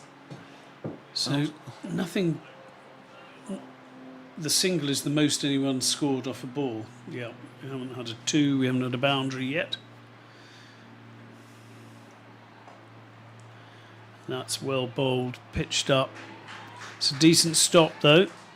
Yeah, Catherine Bryce in there at backward point, tumbling down to her right, does really well because could have flown away that one. It's very quick out there today with the heat we've had, just scorching the ground here at Chelmsford.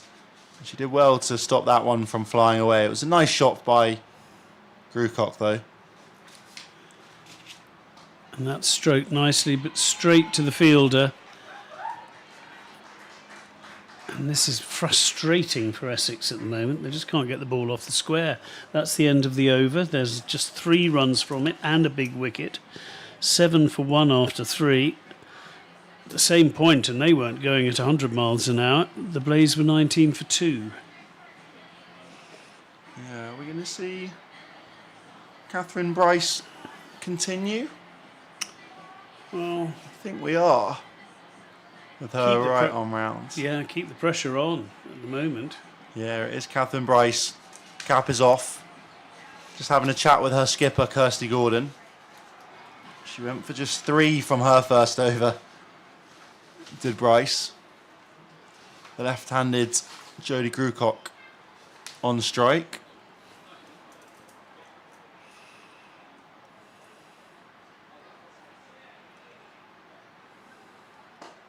She just prods that one into cover. Dot ball first up. Georgia Elwes just in there floating at extra cover at the moment.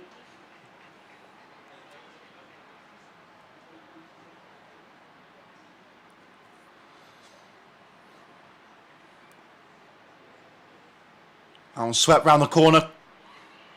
Well fielded though at short fine leg. Body behind it. It was bouncing off the hard turf out there. It might have been a single there as well, but I guess never run on a misfield.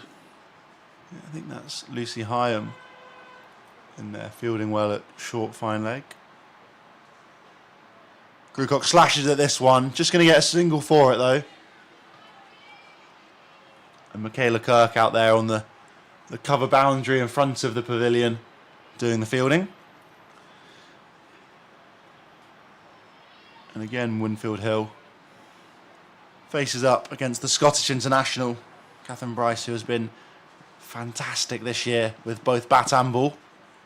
Full, and that one's whipped through square leg. It's going to be the first boundary of the day as well. Timed that one nicely, did Winfield Hill. The first one we've seen her really get a hold of. Just too full and too straight in the ends.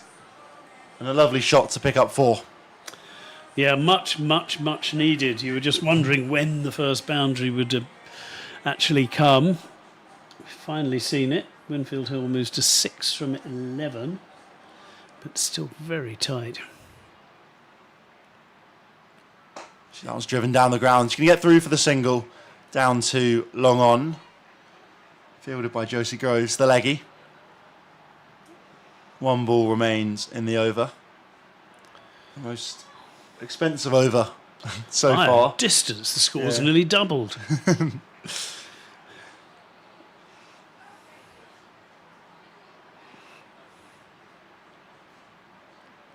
That one's smashed over the leg side. It's going to be the second boundary. First one for Grucock.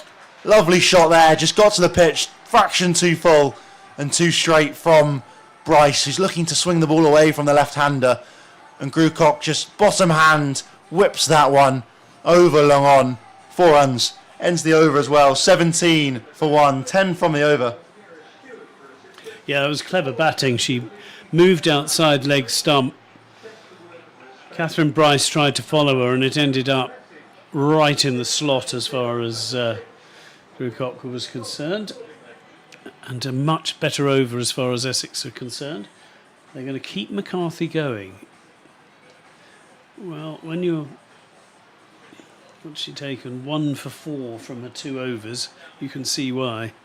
If she can grab another wicket here, Essex would be behind the 8 ball. Yeah, it's a good decision here from Kirsty Gordon, I think. We'll see how McCarthy goes though. That's wide, but not wide enough to be a wide. Winfield Hill looks slightly upset with the decision, but I think it was just about within the blue line. Slight change in field. They're bringing out the sweeper from the offside and have 2 out on the leg side boundary. Sweepers out there at deep mid wicket and deep square leg. I should think it's got to be pretty straight here from McCarthy. It's a good bouncer from McCarthy. Bangs it in, and Winfield Hill ducks, understandably. It was quick. Earlier today, the Bears beat the Hampshire Hawks by 16 runs. As McCarthy is ready once again. That should be a wide, and is a wide down the leg side. Yeah, that one's signalled by the umpire. Just straying, as you say, too far down the leg side there, Guy. Essex only conceded 2 extras, a leg by and a wide, in the entire Blaze innings, which is very disciplined. So McCarthy, she's almost given away as many runs with wides as she has off the bat, but that's going to be another wide. Has the decision to bowl 3 on the trot come back to bite them perhaps a little? Successive wides. Also earlier today, Durham women, good win for them at Lancashire Thunder, winning by 2 wickets with 4 balls remaining. And Surrey women beat Somerset women by 68 runs. Perhaps not entirely unexpected. Top against bottom. And just making sure she's got a mojo back. Cassidy McCarthy is in, and that is on the stumps, but flicked away into the leg side, but only for a single. Good fielding out in the deep. Yeah, didn't fully get a hold of that one, I don't think, to Winfield Hill, but just rotating the strike and getting down the other ends. Not a bad idea when you got the left and right out there. Slightly worryingly, Winfield Hill is just testing her knee a bit. Hope she's okay. And that smears away, but it's quite a clever field. It's a big offside field, that's for sure, but that goes to the short third stroke backward point. Yeah, just a reminder as well, the Blaze only need a point to seal their spot in finals day at the Oval in a couple of weeks' time, so a tie would be enough for them. It's a lovely shot, but a great stop. They'll only get one. When you've hit a ball like that, you're hoping for 4 from Grucock. Wicketkeeper eventually gets the bails off the stumps, but certainly not before Lauren Winfield Hill got back. But just the one. This should be the final ball of the over. So those 2 wides. It's been a slightly lengthy one for McCarthy. And that is driven but straight to mid-off, no run. And despite those 2 wides, it's another very tidy over. Just 4 runs from it. So she's now bowled 3 overs, 1 for 8. Yeah, a really good start for the Blaze with the ball here. We will see a change of bowling now, though. Sarah Glenn, the leggy, taking off her cap. I think this could be an interesting one because we saw the success that the leg spinners of Essex had in the first innings. Penner, Maqsood and Grucock all picking up wickets and bowling very tidily as well. Yeah, picked up 5 wickets between them and a run out in one of Penner's overs too. And all went for pretty good rates as well. Maqsood the most expensive, but she picked up the 2 key wickets of the Bryce sisters. Yep. Glenn will be bowling to the left-handed Grucock first up though. Sweeper out at cow corner and at long on. That one's just hit straight back to Glenn, the bowler. Not timed really, was it? Required run rate just under 8 and over now for Essex. It's starting to climb a little bit. That one's shorter and pulled up in the air. There is a gap out there, but she picked out the fielder at long on. Yeah, just the one bounce, but frustration again for Jodie Grucock.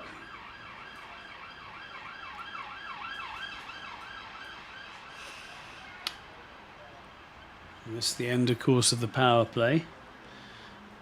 The end of the Blaze and the power play, they were 36 for 2.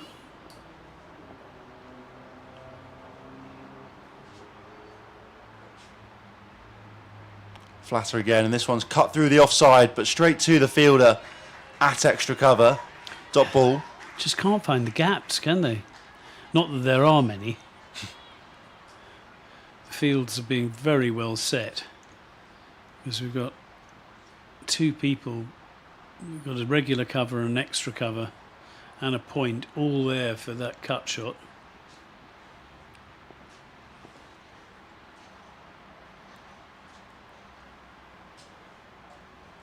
That one swept up in the air from Winfield Hill. Should be taken. It is.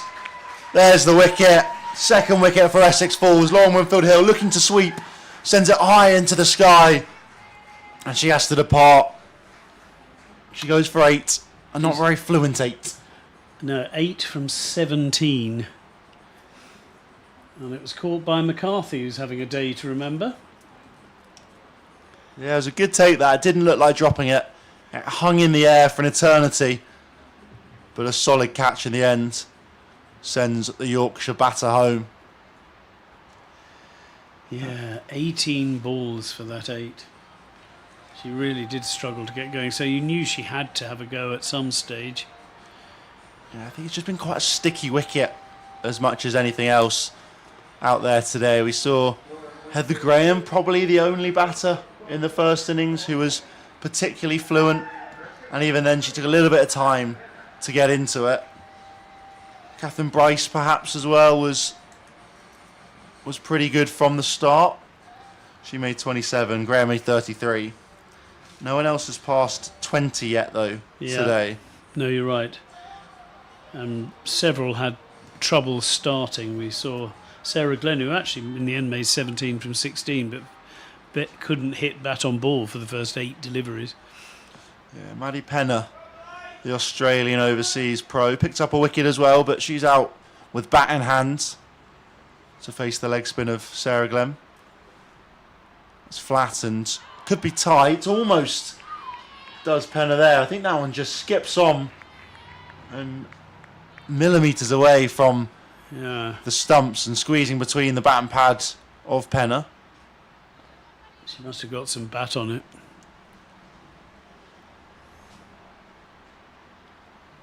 Driven slightly uppish, but softly so, out to Bryce in the covers to end the over.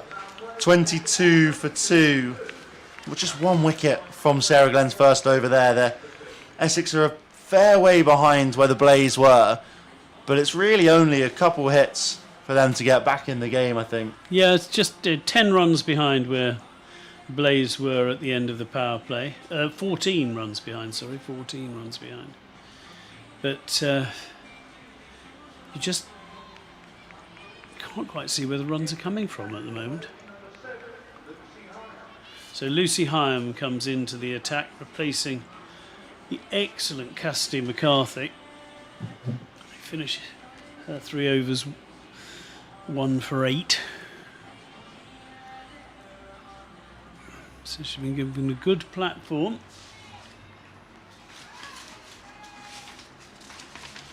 Lucy Hyam, this is her first match for the Blaze this year. But she has, playing for Leicestershire in Division 2, taken 5 wickets at under 7 with an economy rate of 4.5. And that is played backward of square, and I think deliberately, and that should be, well, certainly 2. I don't think it's going to go over the boundary rope, so they're going to have to run the 3, which they do comfortably. Yeah, just such a hard outfield, even though it's uphill down towards the scoreboard over there. It just runs away with that top spin from the top edge. They've managed to get through for 3. Penner on strike now.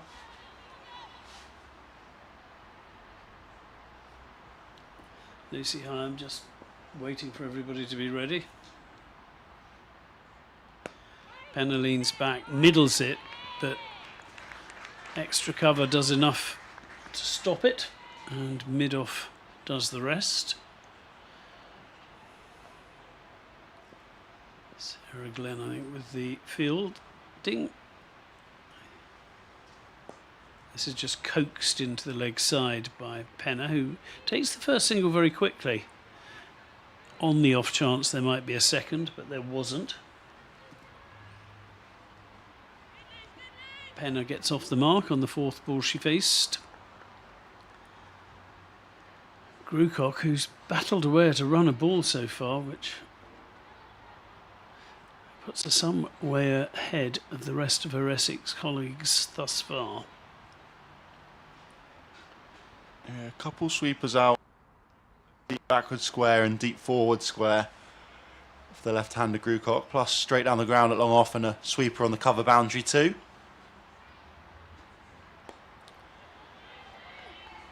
Almost played that too early, Danny Grucock. She just goes out into the covers. It's another dot ball.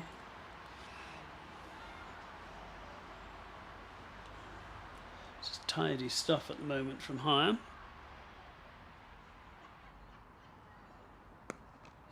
down to the left-hander. Again, clips it into the covers, no run.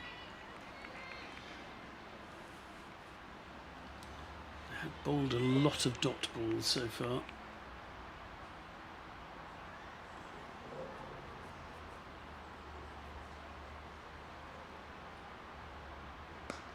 That's better, finds the gap, but there is a sweeper out at deep cover. So they'll only be able to pick up the one, and that is the end of yet another tidy over. 5 coming from it, 27 for 2 after 7. And they are going to have to put the accelerator down at some point. Yeah, they're about 18 runs behind where the Blaze were at the same stage here. And the required run rates get heading towards 9 fairly dramatically. But there's no respite here for the batters. Kirsty Gordon coming into the attack. The skipper with her left arm finger spin.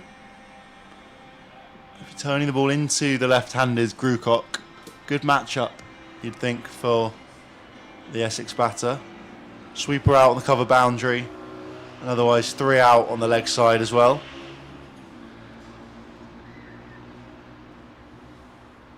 And it's pulled over into the leg side. It's not going to beat the fielder out there. They're only going to get 1 for it. Very good fielding. What a throw. On the rope there. Just the 1 run for it. It's a terrific throw from out of the deep. Yeah, Lucy Hyam out there, I think that is. So they must have thought they had an outside chance.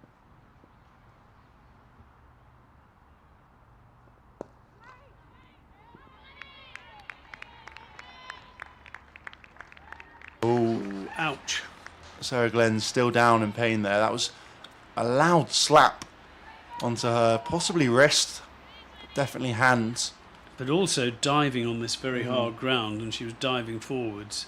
You can jar knees and all sorts. We were wondering the other day why people are still wearing long sleeve shirts, if you like, in this weather. And largely it's to stop save your elbows when you're skidding around on this stuff.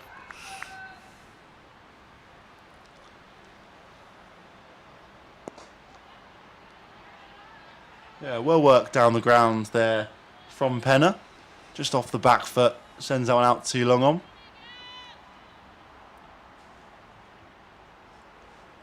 And the field just rotates around again with sweepers dropping out for the left-hander. And that's pulled up into the air, out towards mid-wicket. Finds the gap though, and they'll get through for 1. Grucock not getting a hold of that, but perhaps luckily so, with fielders out on the rope, ready to drop under it.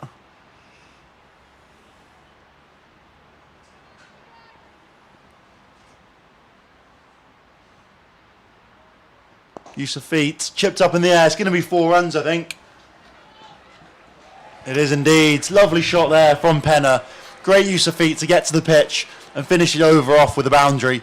34 for 2 Essex now. Good over there for the home side. Yeah, they finally get over 4. They get the run rate over 4. It really was a good shot, though. It was well placed. She didn't try and smash the cover off the ball. She spotted the gap and found it superbly. And basically, they need at least 1 of those now for the rest of the 12 overs of the Essex innings. 34 for 2. Yeah, Hyam to continue here from the Graham Gooch end with her off spin. So Hyam swung away. That is some shot. For a minute I was worried it was going to carry to the fielder, but instead it very nearly carried for 6. Launched by Grucock. Yeah, she picked out that gap perfectly. There's sweeper out there at deep backward square leg, and that fielder there at kind of a very wide mid-wicket. But she found the space out down there in front of the boxers. Yeah, she picked that off about middle stump. It was a superb shot. You sometimes have to pick bowlers, don't you, that you're going to chase. That's leant back and slammed out to deep cover, but it'll only be a single.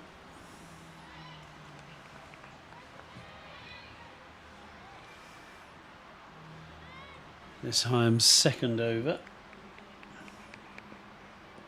5 off her first, 5 off the first 2 balls of her second. Plenty of air, and that's driven sweetly for 4. Oh, that's great timing. That's been fielded by the bowler. Oh, it has. Gee whiz, it has to. Hyam got down really well. I was looking at the mid on and mid off and thinking, oh, they've just let it go. What a brilliant stop. Apologies. Well done, Lucy Hyam. Absolutely super, because that was nailed by Penner.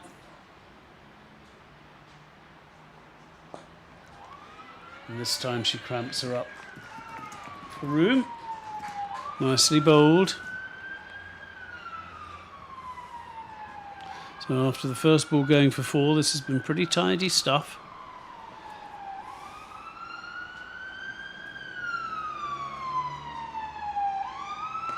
Just leaves that a bit short, but and they find the gap. What a good shot that was from Maddie Penner. There were 2 people out there for exactly that shot. She found the gap. It was a genuine 4 this time. No one actually stopped it in their follow through, so just watching it again. Yeah, just ever so slightly short, and Maddie Penner was on it. And to make sure that she doesn't do that again, it's a very good delivery from Hyam, who fires it in. And that is the end of the over. 8 from it. 10 from it. 9 from it. Do your maths, guy. 43 for 2 after 9. Third time lucky there, guy. Oh, no. Never do maths live. This is where we need Andy Zaltzman for us, don't we? Exactly. Very, very, very early lesson I should have learned.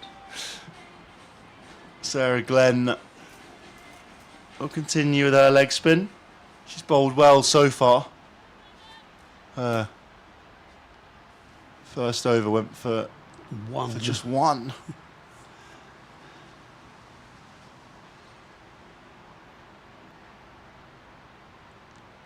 That was pulled hard over mid-wicket's heads. Just evades the fielder in there.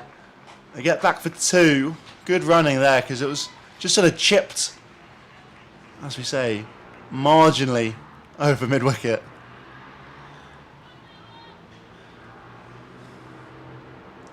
Had to start going for these shots though, don't they? Required run rate almost at 9s now. But these 2 have ticked along nicely, this partnership so far. And Cassidy Short again, pulled further this time.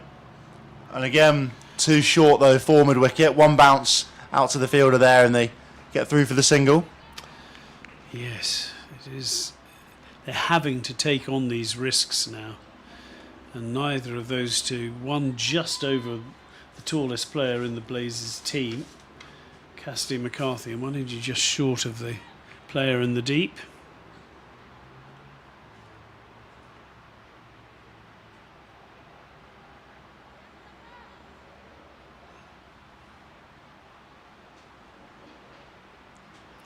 That's pulled away.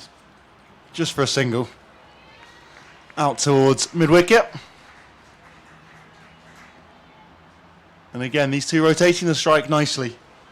Partnership slowly building. Yes. Up to 25. Some more live maths. But you got it right. I think so. First time. Didn't need 3 bashes at it.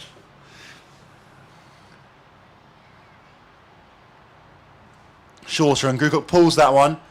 Fielded well though by McCarthy to get down and get a hand on it. Get through for the single either way though.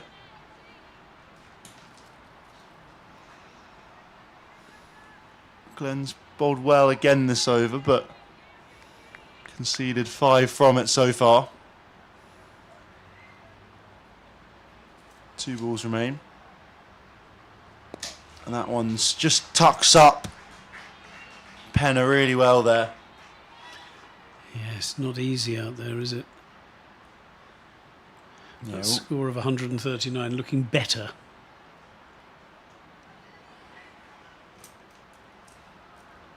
flat again and again tucked up. Another dot ball to end the over. 48 for 2 there. Essex now halfway through the innings here at the Ambassador Cruise Line grounds.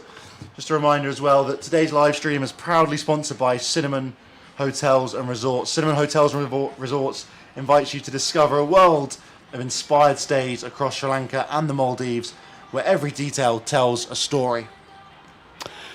And also, we've got 2 final Essex Women Vitality Blast games for you to enjoy. Wednesday, the 16th of July, Lancashire Thunder, 6 p.m. start. And on Friday, the 18th of July, Durham Women are in town for a 6 p.m. start also. And in between those 2 matches, the men play against the Hampshire Hawks, 7 p.m. start on Thursday, the 17th of July. Final tickets remaining for that one. Yeah, it's going to be a busy week here at Chelmsford. 3 games in 3 days for the men and women, as the Vitality Blast is slowly coming to an end now. And then we'll be a little break after before the 100 gets underway. Sorry, while the 100 gets underway during August. Heather Graham with the ball for the first time today. Top scored with the Blaze for 33.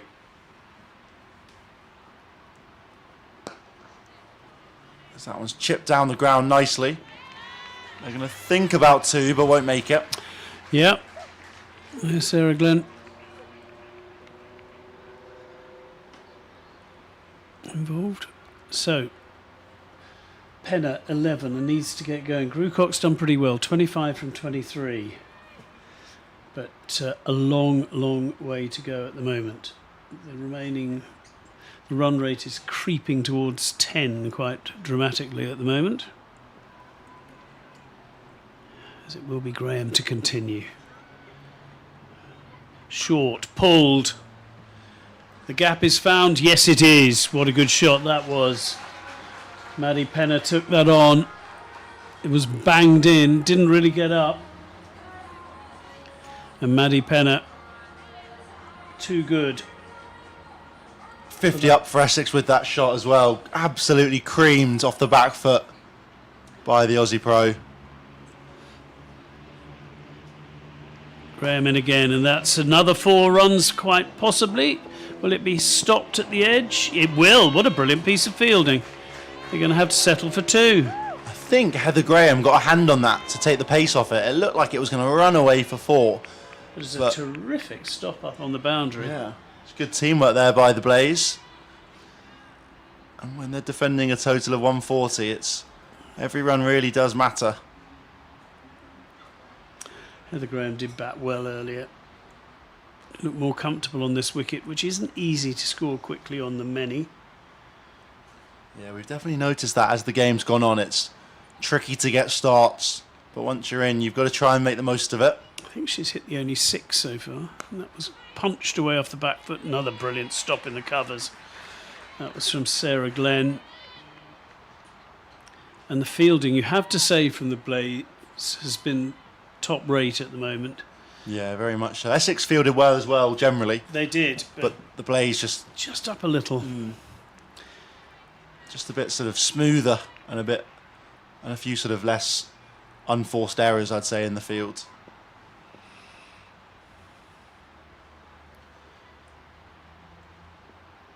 Graham in, and that's pulled away. Should be cut off. They stay for the 1. It would have had to run very fast indeed for the 2. Terrific arm coming in from Lucy Hyam out in the deep. And she's a versatile cricketer. Valuable runs at the tail end. It's bowled well and has saved several runs out in the deep with a fine throwing arm. Oh, and that's pitched up, and It's well bowled in the end.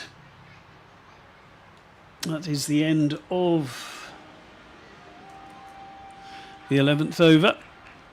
The score now 56 for 2, so 8 off the over, better, but they need 10 and over, so they're still 90, don't do maths live, go. 84 required off the final 9 overs. The skipper, Kirsty Gordon, bringing herself back in. She's been very good this year. 12 wickets, an average of 21. As she's been leading her side to what seems like an inevitable spot now in the finals day at the Oval in a few weeks' time. So that one's chipped up in the air. It's going to be 4 runs. Glorious strike there from Penner. Just slight use of feet and then just powered that one. Launched it over the head of mid-off for 4 runs. I think Gordon's telling her fielder to stay out on the boundary now.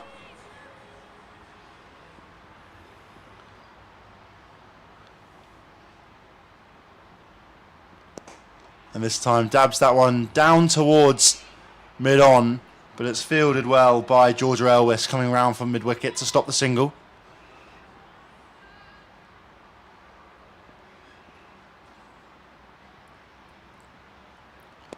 That one's pushed down the grounds. But another dot ball. It's a good comeback here by Gordon. Yeah, absolutely. First ball is smashed for 4. And she really has taken the initiative back. That one's short. Pulled away nicely and finds the boundary. Another really good shot there from Penner. She moves on to 26 now with that boundary. She's been really, really good at spotting any mistake on the length and dropping back and pulling very strongly today. Yeah, that wasn't a good ball, but the speed with which Penner was on it. And again, up in the air, down the ground, could be taken. Gone! Really good under the high ball there at long off, and that's the wicket. Penner had slowly been starting to build that innings. I think that's McCarthy straight down the ground with a simple catch in the end. Penner tries to go one too many and has to depart. Yeah, McCarthy's having some game, isn't she? She might have been cleaned up first ball for a duck when she batted, but she's bowled beautifully. She's fielded really well. And Penner, who was just getting Essex back into this one, has now just managed to pick out the fielder. It was there for the shot, but she couldn't quite clear the tallest player in the team. Interesting. Lissy McLeod coming out at number 5. So they've still got Cordelia Griffiths and Joe Gardner in the hutch if needed. McLeod's had an up and down season so far.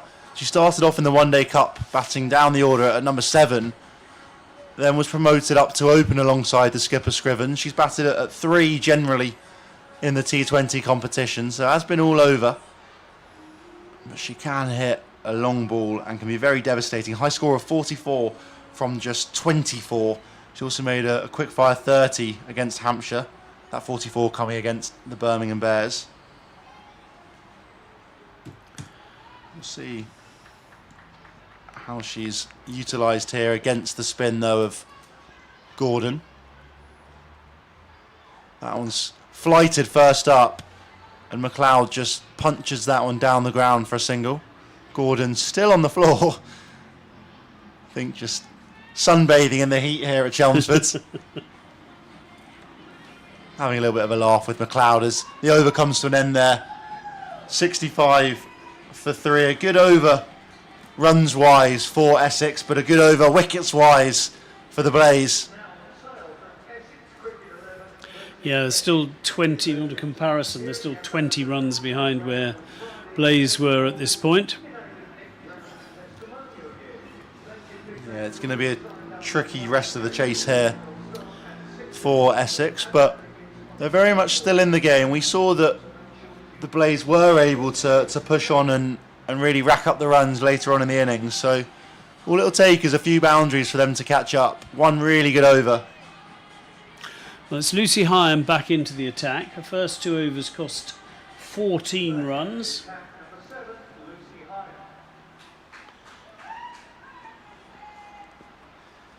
So over number 13, getting underway. Lissy McLeod facing. She just helps that round the corner. They go for one. That's all they'll be. Nicely placed by McLeod. It's funny, Grucock was probably the batter going better when Penner was first at the crease, but Penner really exploded and Grucock's just played second fiddle more than anything else in the last couple overs. A couple of decent knocks this season, Lissy McLeod. She got 44 against the Bears and 30 against Hampshire.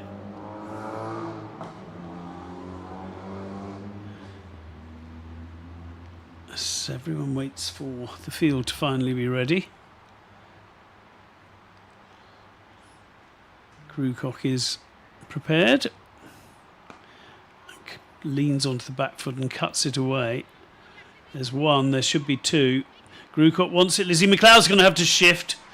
Shift she did. There were certainly two there. And they have to start turning the ones into twos, Middlesex at the moment. And probably try and keep Grucock on strike. Leans back, cuts away again. Should only be one this time. Throw comes in, decent one again. Not quite sure who's patrolling that boundary now that Hyam is actually bowling.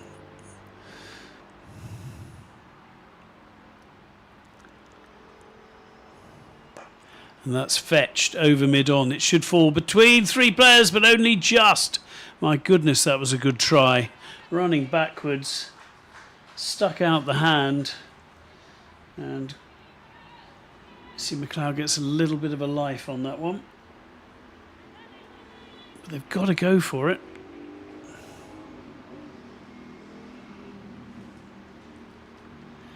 I thought that was clearing the field by rather more than it did in the end.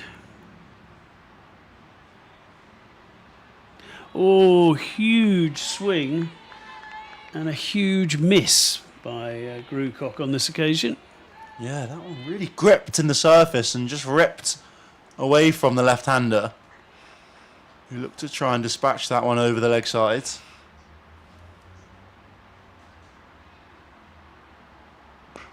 Comes down the wicket, hits the bowler back over the head. It'll be another one that just evades the tumbling fielder.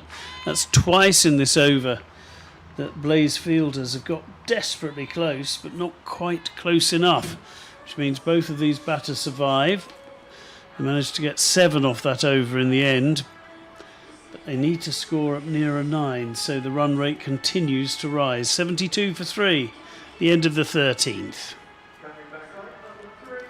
Sarah Glenn, the Blazers' trump card, throwing the ball again here. She bowled 2 overs for 6 so far. Went for 1 from her first. Obviously a very experienced England player as well. Has been left out of the side against India, which means she can apply a trade here in the Vitality Blast. And has done so very well. Picks up 3 for against Surrey, 2 for before that against Durham as well. And has been more than useful with ball in hands throughout the season. Field spread for her, 3 out on the leg side, plus a sweeper at long off as well. No one out square on the offside, so she can't miss short and wide. That one's straight, chipped out, 2 extra cover, and they scamper through for the single. Could have been tight there though if that was picked up cleanly. But this is good. Put pressure on the fielders. Make the fielders have to pick the ball up.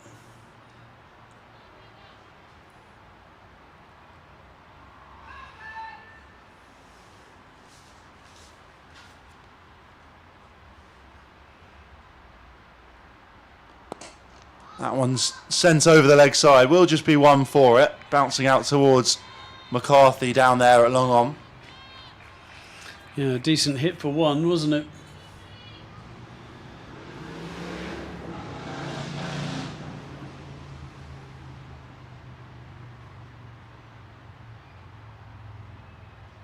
That was short and smashed down the ground. Just going to get one for it though. Fielded well by Georgia Elwes in there at mid-wicket. Yeah, again, just can't miss the fielders at the moment. It's costing them. 65 from 39 required at the moment. That one swept high into the leg sides. Doesn't quite find the gap between the two fielders, but they will get through for a couple. Yeah, good fielding again. Good field placing again. Yeah, Grucock's looked to sweep quite a lot this innings and has done so well generally so far, finding some gaps, picking up a couple boundaries from it as well. Yusufi this time, but chips it straight down the ground and gone. Simple catch there for Josie Groves at mid-off. And Grucock had been starting to build her innings, has to depart for 33.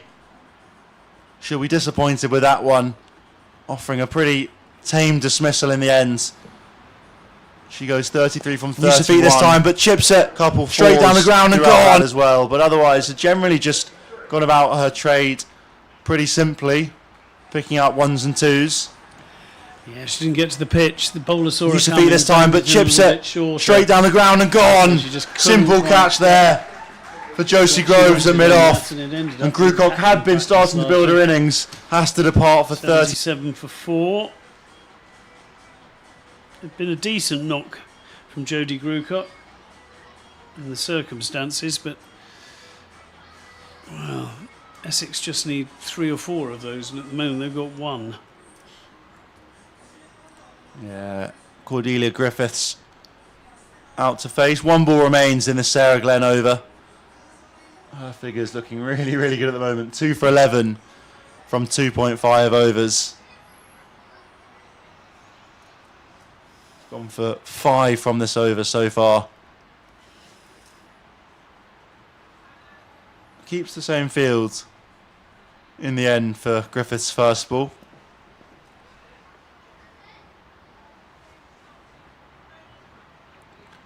And just defended first up by Griffiths there. Just taking her time to get into the innings. 77 for 4. Essex now falling behind the rate. 63 to win, 36 balls remaining. It's basically 2 a ball they need. It's going to be a challenging chase for here, but they do have batters at the crease, still with batters to come as well. Jo Gardner in at 7. Eva Gray and Sophia Smale at 8 and 9. Can bat as well, but it's down to these two, McLeod and Griffiths at the moment at the crease. Yeah, 63 off 36 deliveries, so that's 10 and over 10 and over. So something has to go.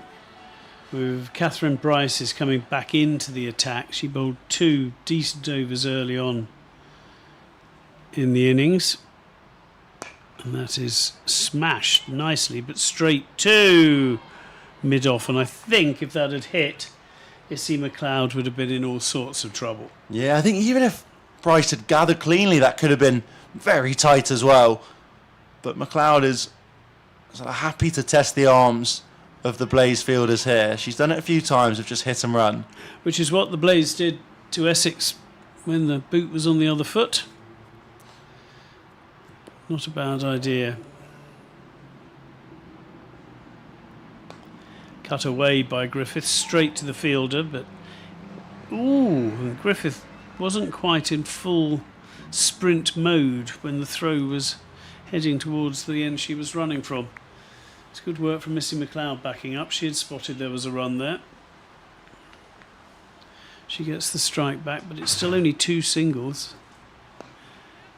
And that's punched up to mid-on as mid-wicket dives over to the top of it. Long on then just fields it, and it's still only a single. 3 singles. Wind just getting up a little bit at the moment. The breeze, which is nice. And that is smashed up by Cordelia Griffiths. Now this will be a decent catch, and is a decent catch. Griffiths had to go for it, and she's caught right on the boundary. And you have to say that at the moment, the breeze, which is nice. The Blaze are heading for that smashed up by Cordelia Griffiths now. This will be a decent catch. And is a decent catch. Griffiths had to go for it, and she's caught right. Steady catch out there on the boundary. And a wicket for Bryce. Cordelia Griffith has to go. Yeah, Joe Gardner out now to join Lissy McLeod. It's been a sort of stop and start innings for Essex so far. They're pretty slow off the mark. Winfield Hill Scrivens falling early, Winfield Hill struggling to get going. She was then dismissed, and Penner and Grucock put together a really good partnership. Best part of 50 they managed together. Then Penner fell, and we've now seen 3 wickets fall in pretty swift fashion. These are the last 2 recognised batters. Yeah. So it's going to be down to these 2, you'd think, to try and get the bulk of the chasing done now. Right. See whether they can. It's driven on the up. They should get a single. They do get a single. Gardner's off the mark.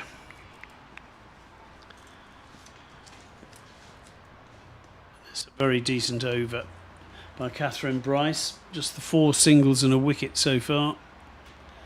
Lissy McLeod blasts it up. It's a decent shot. It's a good drive, but it's fielded well again, and they'll have to settle for a single, and it's just 5 runs and a wicket.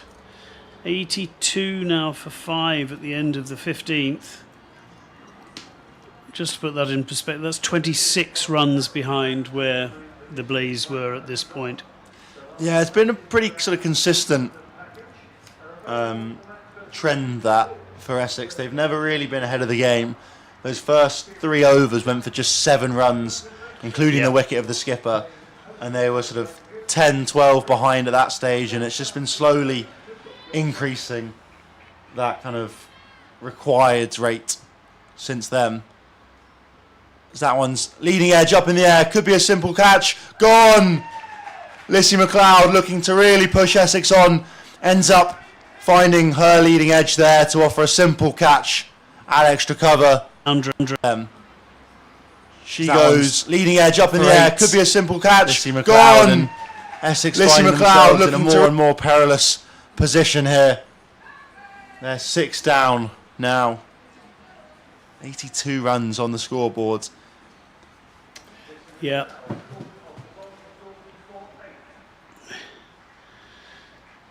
So Lissy McLeod, have the hopes gone with her? 82 for 6. So Eva Gray comes in. As Toby mentioned, she can bat, but this is a huge ask. We did see with the Blazers innings that their tail really did wag. Good partnership between Hyam and Glenn. Just pushed them on from, they were 110 for 7 at the end of the 16th over, and they managed to get up to just shy of 140. Pretty much just down to that one partnership. That one's just turned into the leg side. First up, thoughts of 2. Gray's a little bit slow to turn, and Gardner was tempted but sent back in the end. Single first up for Gray though. Kirsty Gordon continues with her left arm finger spin. It's her 3rd over. That was full toss from Gardner.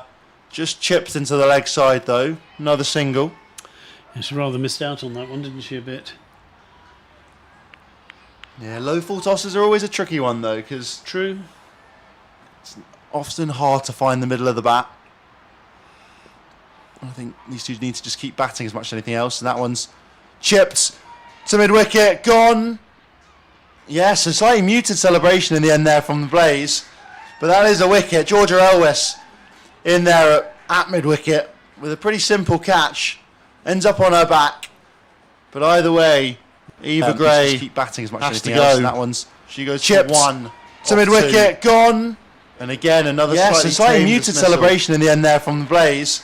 But that is a wicket. Georgia. It really is a bit of a deck of cards at the moment, isn't it? The way that this is collapsing. Sophia Smale, the latest to try and stem the bleeding. Yeah, But after those innings of Grewcock and Penner, there hasn't been a lot to celebrate. Well, yeah, no one else has made it to double figures other than those two. And that's almost a sort of polar opposite story of the Blaze, who similarly had a few good partnerships and a few good scores with Graham and Catherine Bryce in particular, but the rest of the team still sort of chipped in a lot of 10s and 15s, which did just help the Blaze get up to 139. 2 balls remain and Gordon's over here. That one swept first up, could be another one. Great grab there, a short fine leg. First ball, Sophia Smale looking to sweep, finds the top edge. And a really great take there. At short fine leg, Ella Claridge I think that is. Brilliant take. She's on the hat trick. Second time we've had 2 wickets in 2 balls, 3 wickets in an over. We also had that as well with Eva Gray in the final over of the Blaze innings. But this, it was pretty crucial. It looked as if the Blaze were firmly in control anyway, but I think this over has made sure that... How many points did they need to...